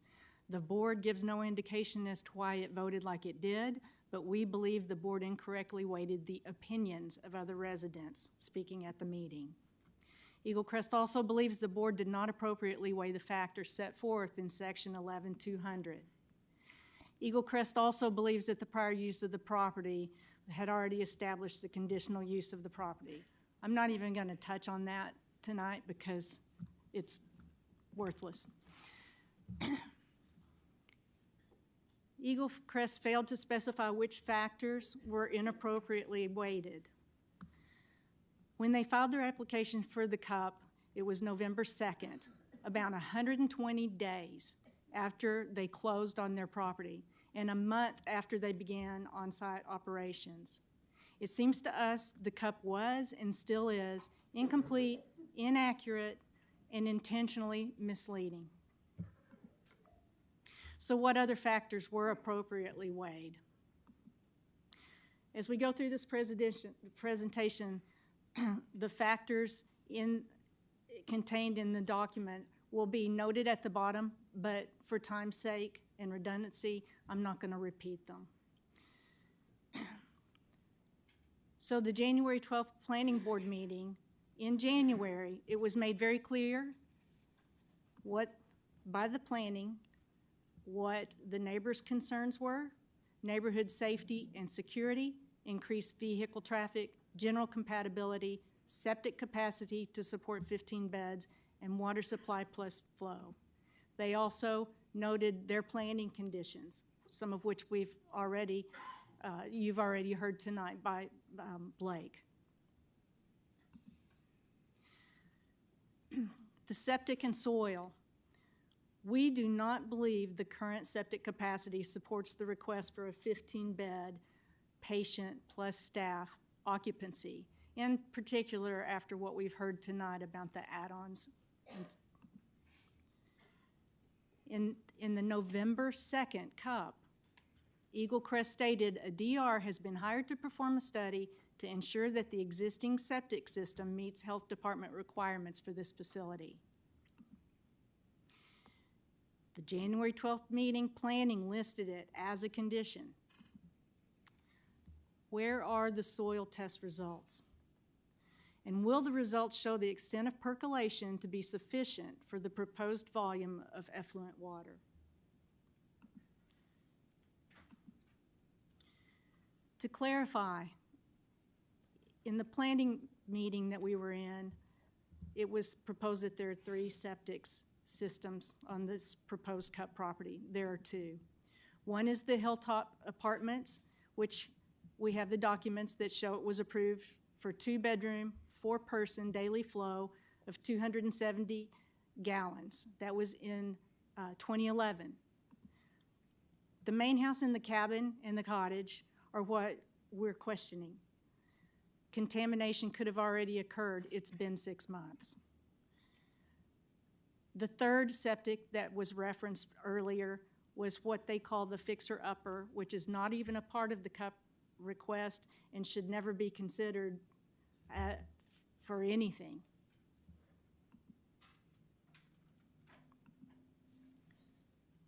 In terms of safety,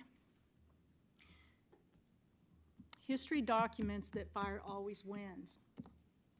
There are vivid instances of why we insist upon fire measures being taken seriously. In 2015, 19980 Lakeview Road suffered a total home fire loss. In July 5th of last year, 19965 Lakeview Road had a total fire loss of their dock and 2 watercrafts.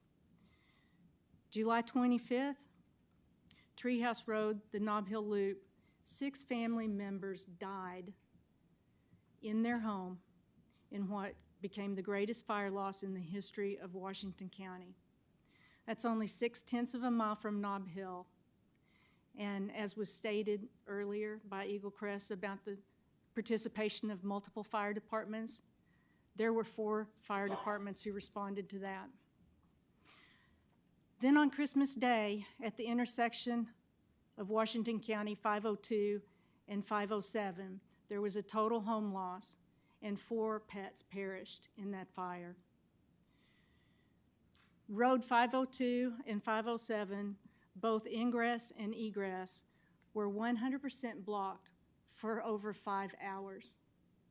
So all of those lovely, lovely relatives who were at your house and they were ready to go home and you were ready for them to leave, couldn't. This is 4 fires ranging from 0.6 of a mile to 2.6 miles from the Nob Hill Fire Department. While good insurance can mostly take care of monetary loss, nothing can take care or compensate for the loss of human life or pets. The distance from the Nob Hill Fire Department to Eagle Crest is 2.6 miles. The nearest fire hydrant is 1.9 miles away. So in terms of supply, again, the War Eagle Cove water system serves well over 50 residents. The potable water system is 50+ years old and uses 2-inch PVC plastic pipe. That can be pulled down and sourced. It's easy to determine that. Low water pressure and flow is the norm. Capacity is limited. As was stated in Springdale Water Utilities Technical Plat Review, number 11 on November 14th of 2022. This picture shows the entryway, Washington County Road 515, entering in to this last little bit, going out to 19965 Lakeview, which is at the very tip of a dead-end, single-lane road. As many as 20 people, most in a rehabilitative state, could be inside at any given time. You'll see that 2 of the 4 fires that were just mentioned are on this tip as well.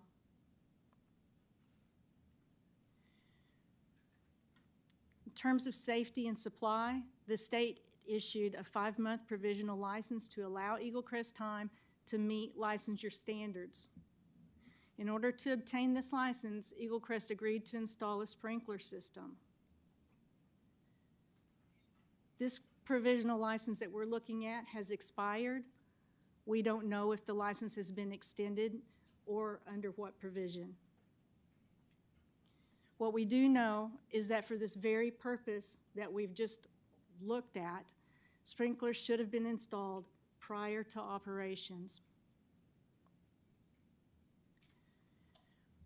The safety of the roads, although no formal traffic study was conducted as deemed not necessary, we've learned that even prior to achieving the 15-bed capacity, Eagle Crest underestimated its maximum number of daily trips.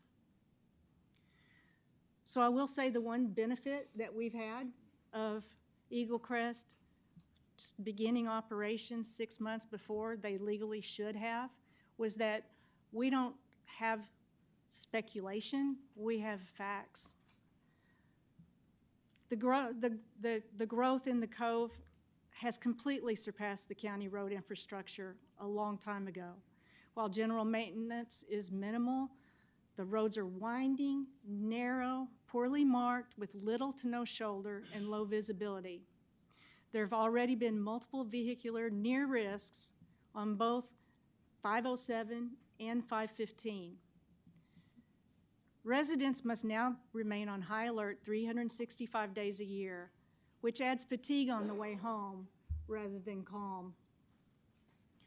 On numerous occasions during inclement weather between December and February, emergency vehicle access on Road 515 was blocked by Eagle Crest staff, visitors, and vendors parking on the roadside or parking and completely blocking home access to both adjacent properties. Not their fault they couldn't get there. With a guaranteed staff turnover, rotating vendor services, inpatient and therefore staff growth, and even more growth mentioned tonight, our road safety resides with each individual driver, his knowledge of the road, and decisions made navigating the road. Whether it be day or night, ice, low visibility, or knowledge of the road, none of which can be avoided or managed, is another reason why the Cove is zoned as residential and not commercial.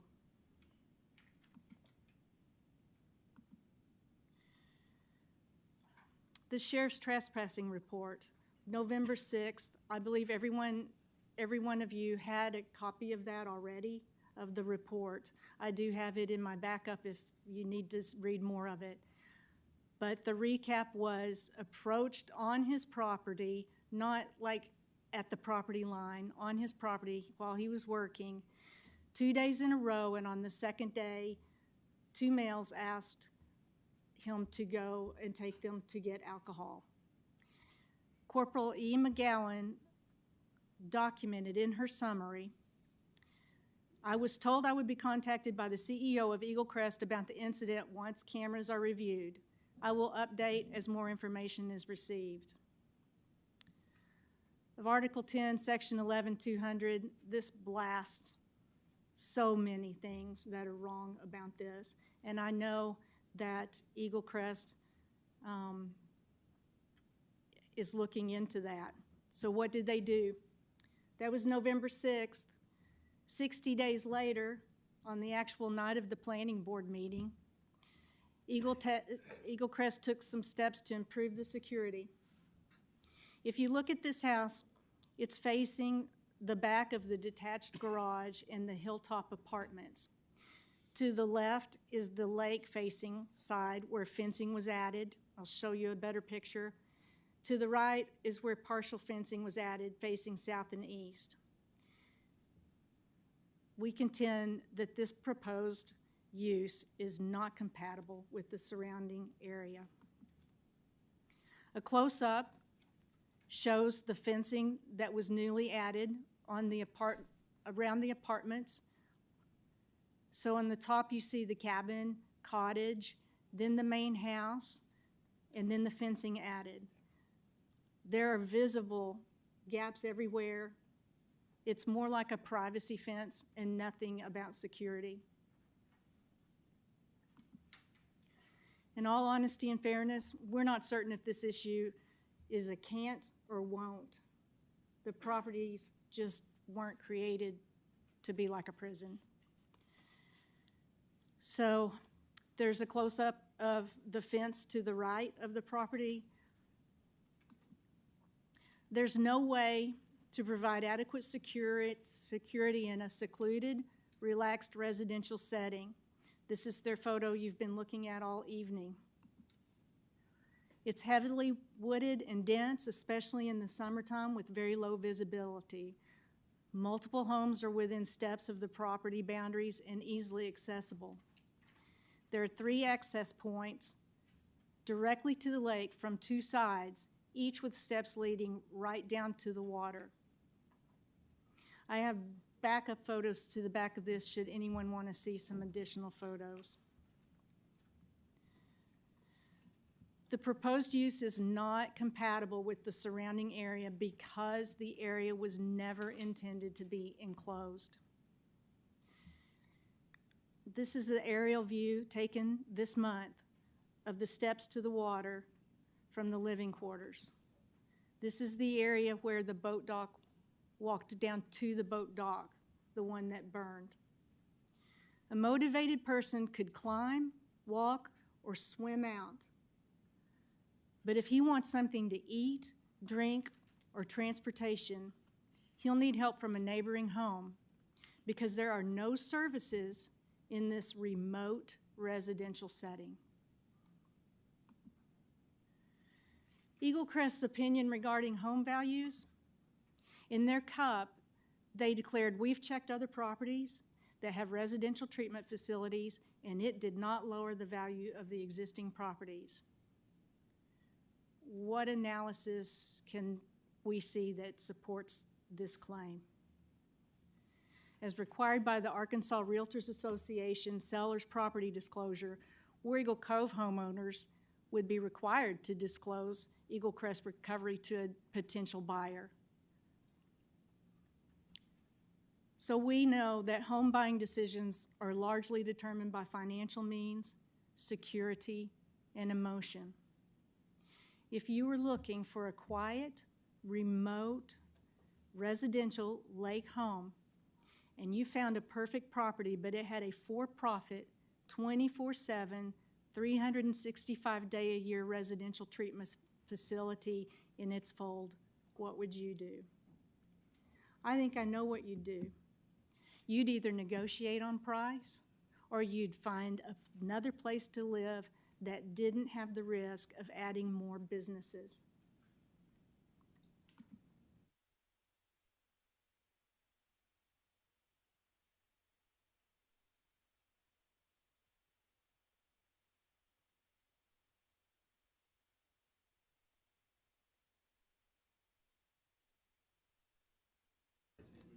Is that it?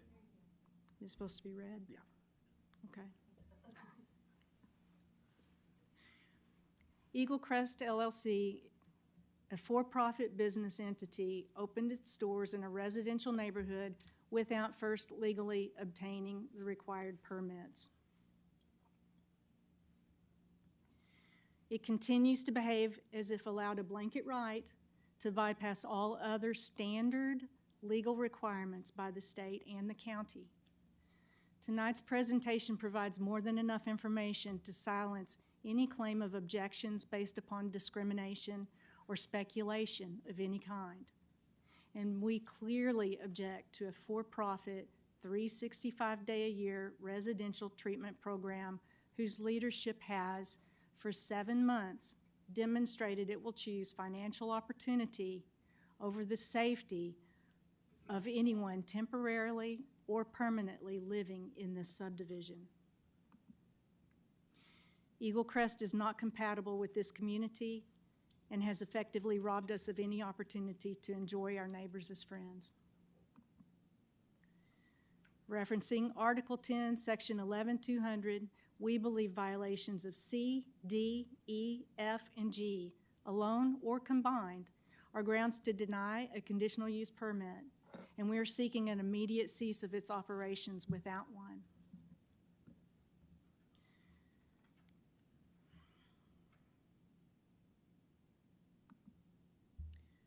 For us, we lose property values we have sunk our savings into. We take all sorts of steps to feel safe and secure, and our whole daily way of life and living changes. Does that seem fair? The way I see it is Eagle Crest patients seek short-term gain. Cove residents seek long-term lifestyle gain. Eagle Crest LLC seeks long-term revenue and profits. To me, this pretty much sums it up. It's about what is temporary and what is permanent. I have a few backup slides that support the deep dive taken into the security and new measures taken. But this is the front entryway, which is gated. And there's an iron fence all the way across the front. I think J.P. Pond said goes all the way front down the road into the front of the A-frame cabin. On the left side, it just ends. What you see is all there is. And everything leading all the way to the back to where the new fencing that they showed tonight is wide open, and the ravine is walkable by almost anybody. Here's a slide from the neighbor's porch. If you can see the straight line of the yellow space, that is dormant grass, and none of that is fenced. And again, it's an easy walkout through to her house and to multiple other houses. Across the street where my house is and the cabin is a picture of the physical steps that I referenced leading. Someone could walk right down to the water from them. So the ones on the left are from the A-frame cabin. The one to the right is from my home. They're intersected together where you could actually take another step across the water, which is what's shown in the right-hand side of the picture, and walk to the next house.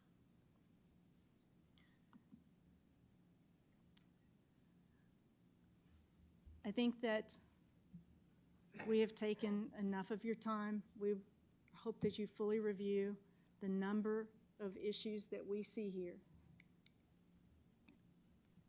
Thank you. Thank you. Thank y'all. Are there any other public comments?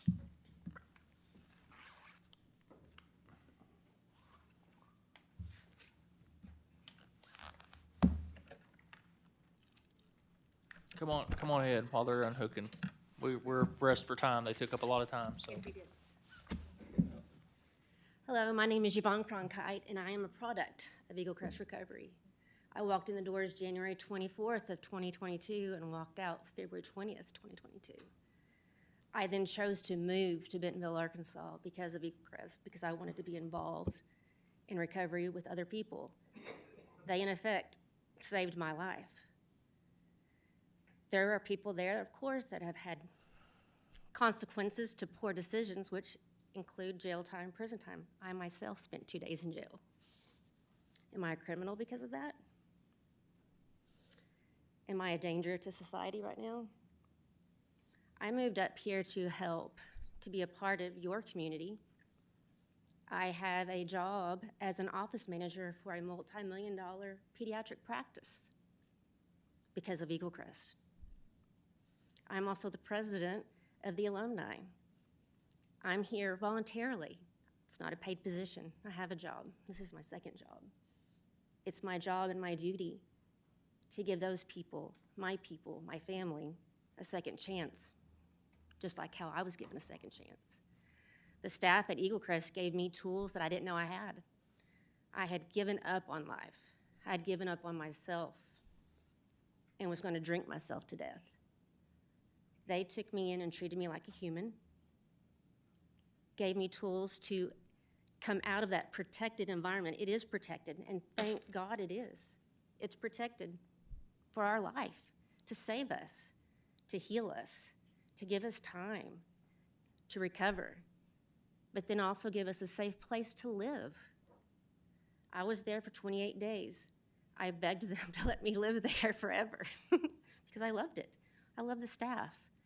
They treated me like a human, and I believe 99.9% of the staff there are also in recovery. So to have someone that's also in recovery there as a licensed counselor to help you in your treatment speaks volumes. I plan to hopefully one day work for Eagle Crest. I want to help those people because they're my people and they're my family. They're people just like me, just like you. As alumni president, I make sure that if I can't help them, because I moved here in May, I don't have resources and I don't know the right people, but I know people who know people who know people who know the right people, and I can contact them. If someone needs a ride to work, I tell them they better call me. If I can't do it, I'll make darn sure someone can. And you know what? We do. We take them to job interviews. We pick them up from work. We take them to work. We take them to the grocery store. I've had the amazing opportunity to go back to both facilities, the one in Bentonville and the one in Springdale, to speak. And I hope you ask me some questions because I want to keep talking. Can I take more time because they did? Your time's expired. We would have to have a motion from the group here. Just 3 more minutes. I have a motion to extend public comments for 3 minutes by Justice Koger.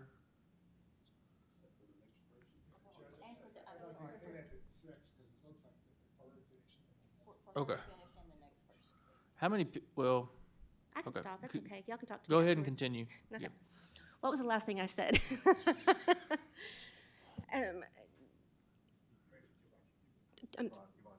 Okay, all right, they're telling me I'm good, so I guess I'll step down. Thank you for listening. Thank you.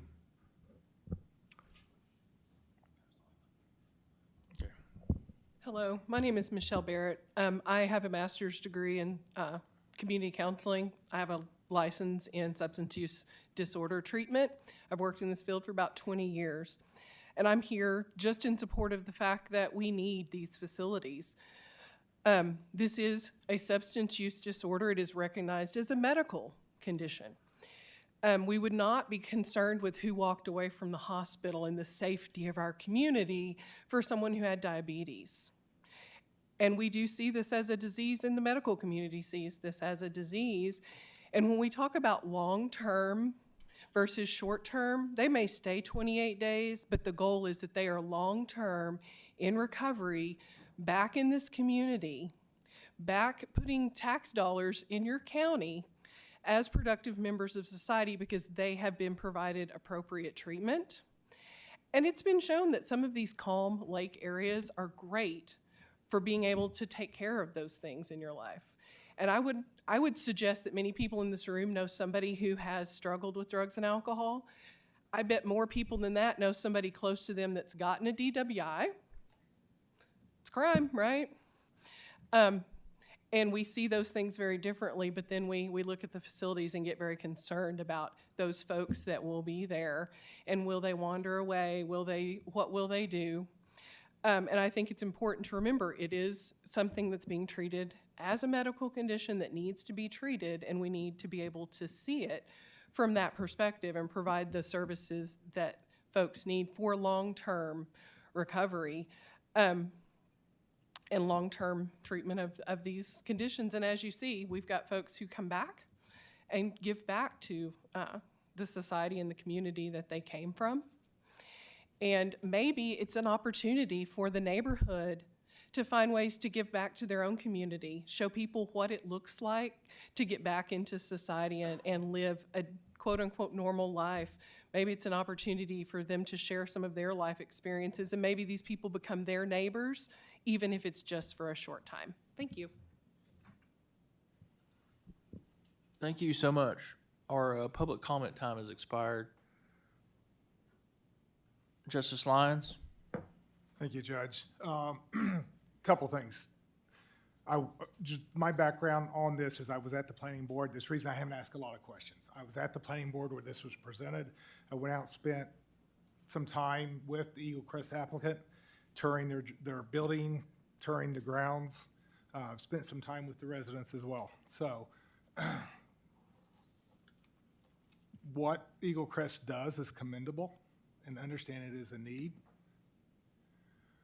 However, based on the information I have, some inconsistencies I find through the different conversations I've had with the different parties, and some inconsistencies with follow-up and follow-through, I do not believe this is the appropriate place for this facility. And I would make a motion to deny the cup. Second. I have a motion to deny the CUP by Justice Lyons, a second by Justice Ecke. What we'll have to do now is we're going to let Counselor Lester read the ordinance by title only for the first time.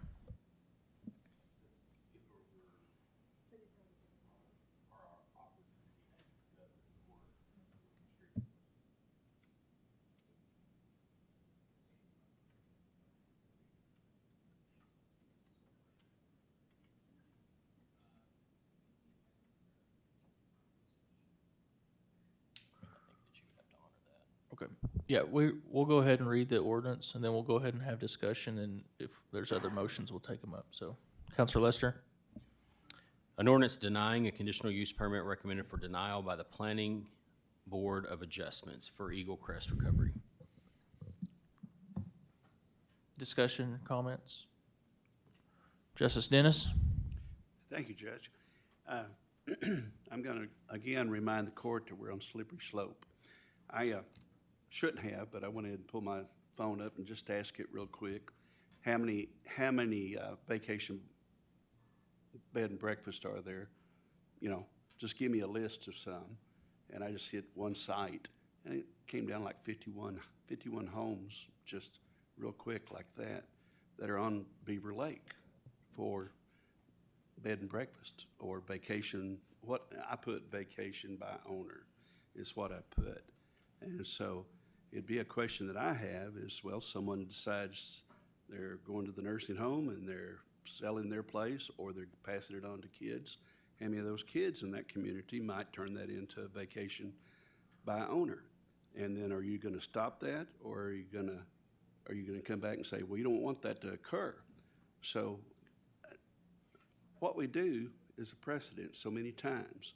And, you know, the judge mentioned earlier at the earlier meeting that we've got to do something on what are the rules for, before we get to this? Because, you know, one time we say, well, this person presented really bad, this person presented really good, or we have an emotional reason that we vote one way or the other.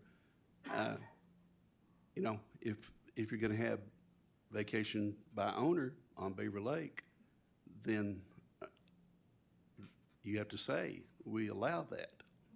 So this is very similar to that in a respect, that is that, okay, they don't own it, or one owns it and they're renting it out to other people for another reason. 15 people at a vacation by owner, I have 16 kids, grandkids. And so if all 16 of them come to a vacation by owner at Beaver Lake, which is kind of likely, then, you know, I have as many there as what they have patients. And then the other thing to say is, you know, we talked about our jails and how we need to get people out of the jails and how we need to get help for them.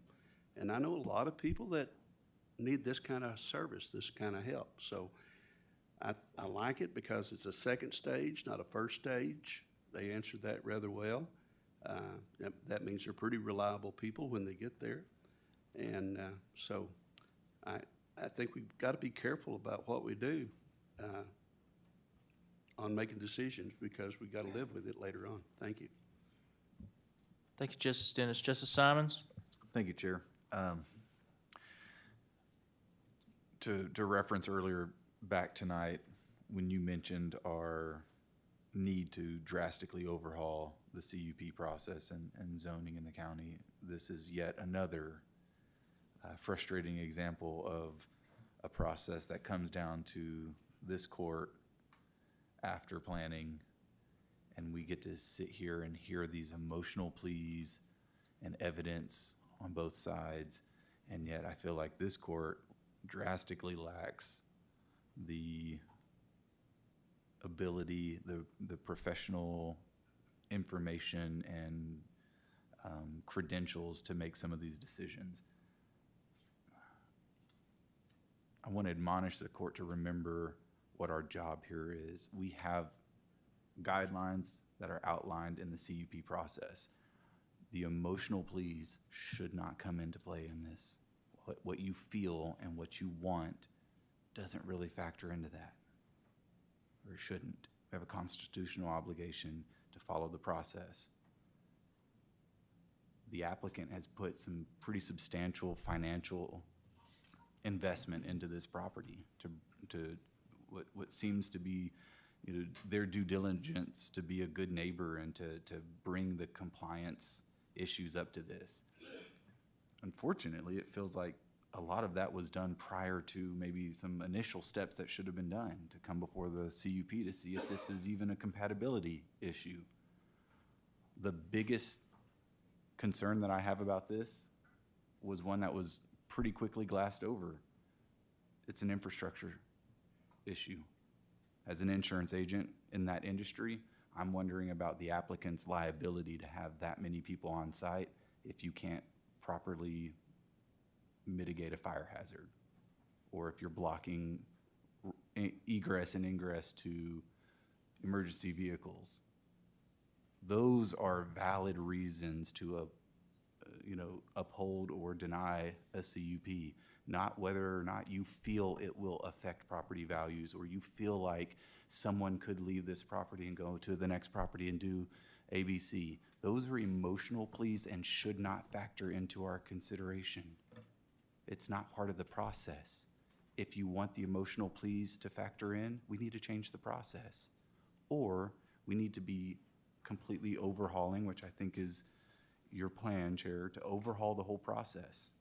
Some of these concerns, like the water infrastructure, will be addressed in the LSD. So is it something that, I feel like the LSD process should come before we make an approval of the zoning, or of the planning board. Why do we even have a planning board if the 15 of us are the ones that get to ultimately decide? This whole process is so frustrating. Thank you, J.P. Simons. J.P. Bond? Yes, thank you. Mr. Chair, I do want to say, I really appreciated the comments from both sides. And I do recognize that we need as many facilities as we could possibly have in this area in Washington County and northwest Arkansas. But I too realize from driving in and out of that neighborhood, the infrastructure is not there. You know, and we know we have a 2-inch water line, and we know that sometimes the fire hydrant at Knob Hill, the pressure just goes down every time they try to use it. When you drive into that neighborhood, and I don't have a compact car, I understand that, just an old farm pickup truck. But when you meet somebody else on that road going down into that area where these people are doing the best they can to have some kind of a rehab facility in a residential area, in a residential home. You cannot, when you meet someone down there, either you or the other person stops and they take turns maneuvering around one another. And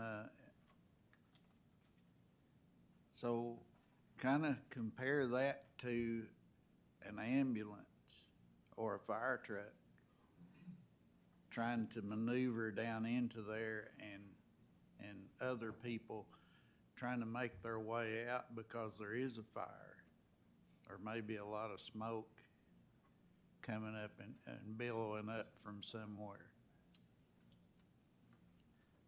We need facilities like this one, and we need to encourage people who have had a good experience with this rehab situation.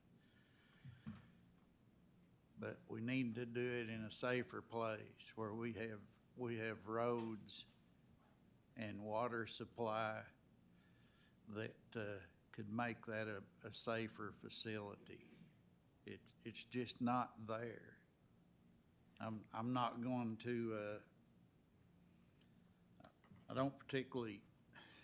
I'm not really impressed with neighborhoods that say, well, we just don't want it here. It just doesn't fit. I'm just saying, for safety's sake, we need to recognize that the infrastructure is not there. Thank you. Thank you, Justice Paul. Justice Lyon. Thank you, Judge. Just go back a couple things, agree wholeheartedly with my colleagues here, that this is a frustrating process. And I think conversations that I've had, the points we heard from the judge during the state of the county, to resolve this and come up with a different process gives hope that we will get there, right? And this isn't an emotional decision. It can't be an emotional decision. It's got to be based on the facts. And to my colleague's point, where the expertise is to identify the safety, should it be done, et cetera, we vest that into our zoning and planning boards. And I'd like to remind my colleagues that this cup was denied by that board that we vest the expertise into for these types of decisions. That's all I got, Judge. Thank you. Thank you, Justice Anderson, or Justice Lyons. Justice Anderson. My big concern, thank you, Judge, is the septic system. What size is it now? And it almost, to me, looks like there may not be enough land to enlarge a lateral system to support that many people in there and so on. I remember back in the early days, 750-gallon septic tank was big enough for a 4-member family, but today with what they're using with all the appliances in the house that use the water to feed this system.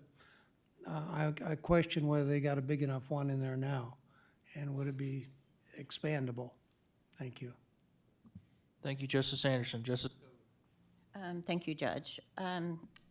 So like some of my colleagues have said, the CUPs are really hard.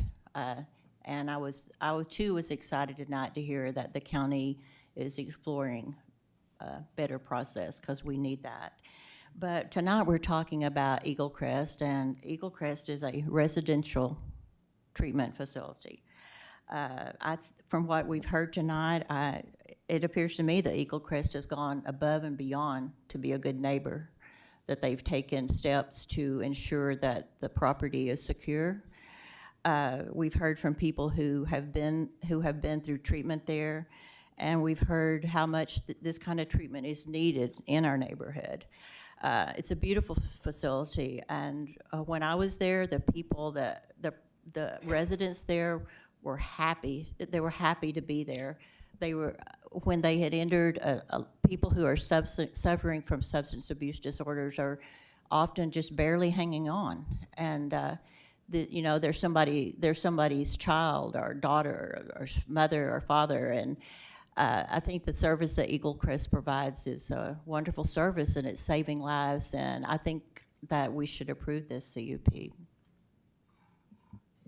Thank you, Justice Coger. Justice Ecke. Thank you, Judge. I'm going to read Chapter 13 of the Urban Rural Development processes or ordinance that we have already, which helps, in my opinion, take the emotion out of the decision. And in there, it says criteria for use or denial of the conditional use permit, but it has to meet all these requirements. And number 3, it says that adequate utilities, roads, drainage, and other public services are available and adequate and will be made available and adequate if the user is granted. I think the point has been made that no, it does not. And this is a criteria that the planning board used. That the proposed use is compatible with the surrounding area. It is beautiful, yes. I'd like to go out there and live, but it is not compatible with the retirement and young family community. It is not a residential area, it is a treatment facility. And under the American Disabilities Act, it does not exempt anybody from having to follow state and county regulations in getting licensed. It says that the establishment, maintenance, or operation of the conditional use will not be detrimental or to the endangered of the public health, safety, morals, comfort, or general welfare. I think safety is a huge issue. Number 6, that the conditional use will not be injurious to the use and enjoyment of other property in the surrounding area for the purposes already permitted, nor substantially diminish and impair property values within the surrounding area. Number 7, that the establishment of the conditional use will not impede the normal or daily development or improvement of the surrounding area for uses permitted in the zone.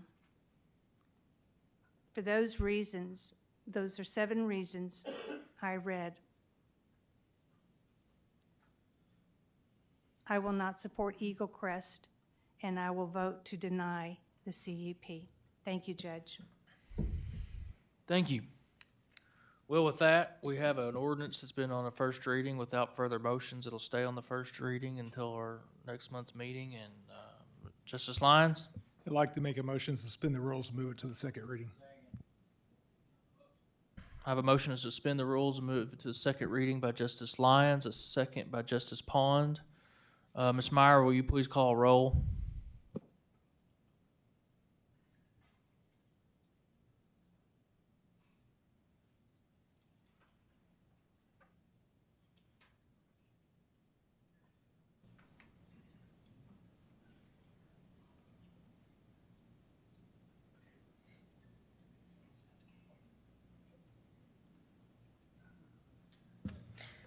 Fred Anderson.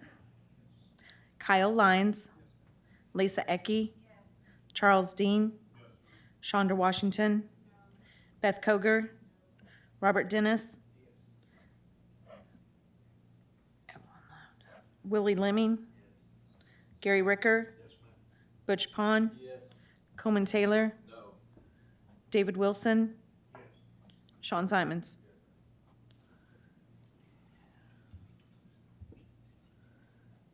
Passed. Counselor Lester, will you read that ordinance for a second time?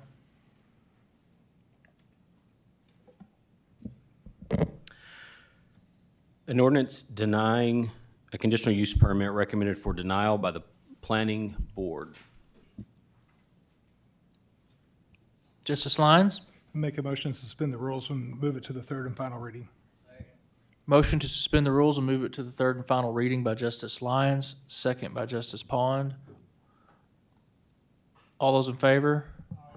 Those opposed? Motion carries. Counselor Lester, will you read that for a third and final time? We just had a voice vote. Okay, Ms. Meyer, will you call roll?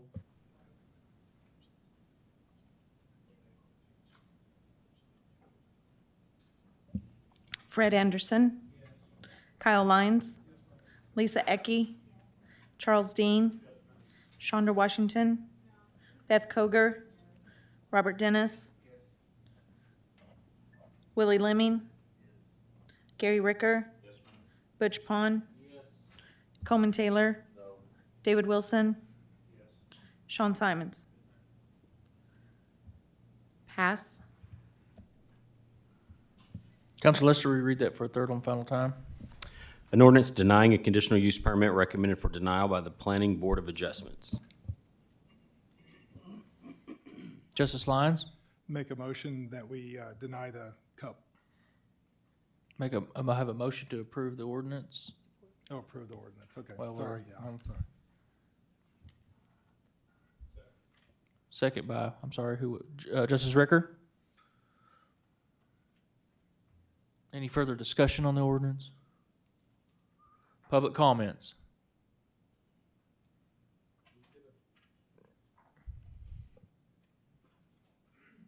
I'll be brief. I won't Larry McCready again. I won't rehash a lot of stuff. I just would point out for the court, I understand the concerns you said about the infrastructure. That's why the county has departments. This project was disseminated to all the departments. If there's concern about fire safety, why did the Nob Hill Fire Chief approve the project with the sprinkler design? The state fire chief was up. There's concerns about the roads. Where are the comments from the road department saying that the infrastructure can't handle it? There's concerns about the water. Where's Springdale Water Utilities comments saying this won't work at this project?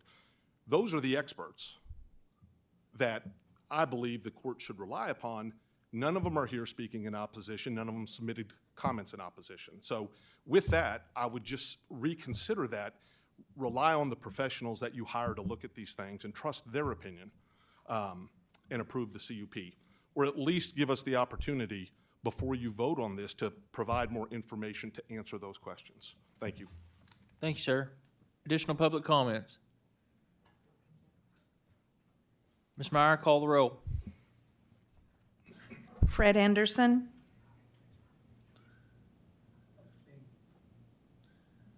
Kyle Lyons. Not to interrupt, but I'll remind the justices to please vote on your keypads too. Kyle Lyons. Lisa Ecke. Charles Dean. Shonda Washington. Beth Koger. Robert Dennis. Willie Lemming. Gary Ricker. Butch Pond. Coleman Taylor. David Wilson. Sean Simons.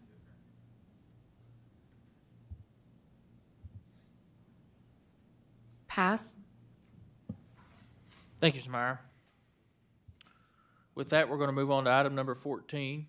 Counselor, will you read that by title only? An ordinance ratifying a conditional use permit recommended for approval by the Planning Board for the Greenland Business Park. Justice Ricker, would you like to introduce this, sir? Yes, sir, this is for industrial park. It's just outside the city limits of Greenland. City limits is zoned industrial going up to this property, and planning has made has issued the conditional use permit. And I'd like to make a motion that we pass this ordinance ratifying the conditional use permit for this property. Great. First, it'll be on its first reading. A motion to suspend the rules, move to the second reading Yes, sir. by Justice Ricker, second by Justice Lyons. All those in favor? Those opposed? Council, will read this for a second time? An ordinance ratifying a conditional use permit recommended for approval by the planning board for the Greenland Business Park. Justice Ricker?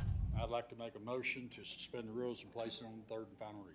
Motion to suspend the rules and place on third and final reading by Justice Ricker, second by Justice Lyons. All those in favor? Aye. Those opposed?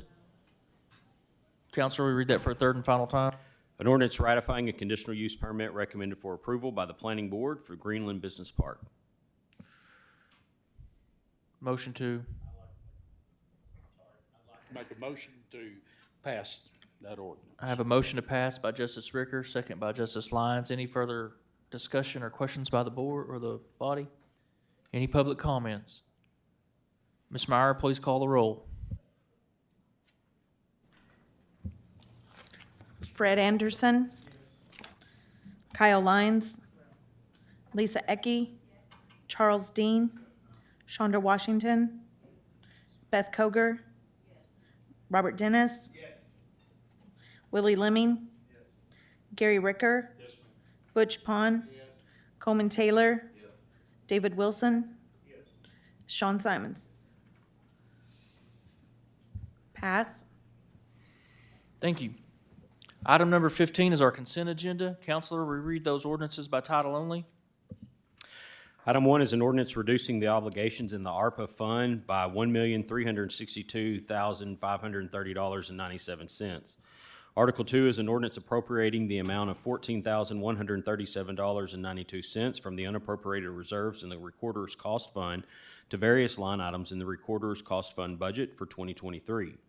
Item 3 is an ordinance projecting revenues and carryover amounts totaling $3,132,674.66 in various grant funds for 2023 and appropriating the total amount of $3,132,674.66 to various grant funds and budget line items for 2023. Item 4 is an ordinance appropriating $48,819 from the unappropriated reserves in the CSU fund to the CSU budget for 2023. Item 5 is an ordinance recognizing revenue of $44,752 in rural community grant fund and appropriating said $44,752 to various line items in the rural community grant fund budget for 2023. Justice Lyons. Make a motion that we pass the consent agenda. Motion to pass the consent agenda by Justice Lyons, a second by Justice Taylor.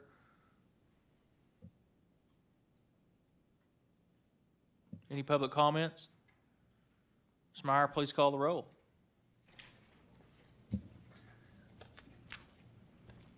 Fred Anderson. Kyle Lyons. Lisa Ecke. Charles Dean. Shonda Washington. Beth Koger.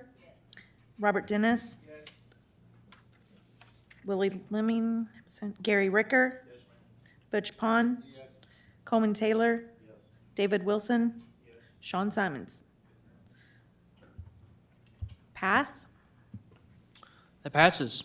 I appreciate everyone tonight. The committee reports are in your packet, and with no objection, we'll be adjourned.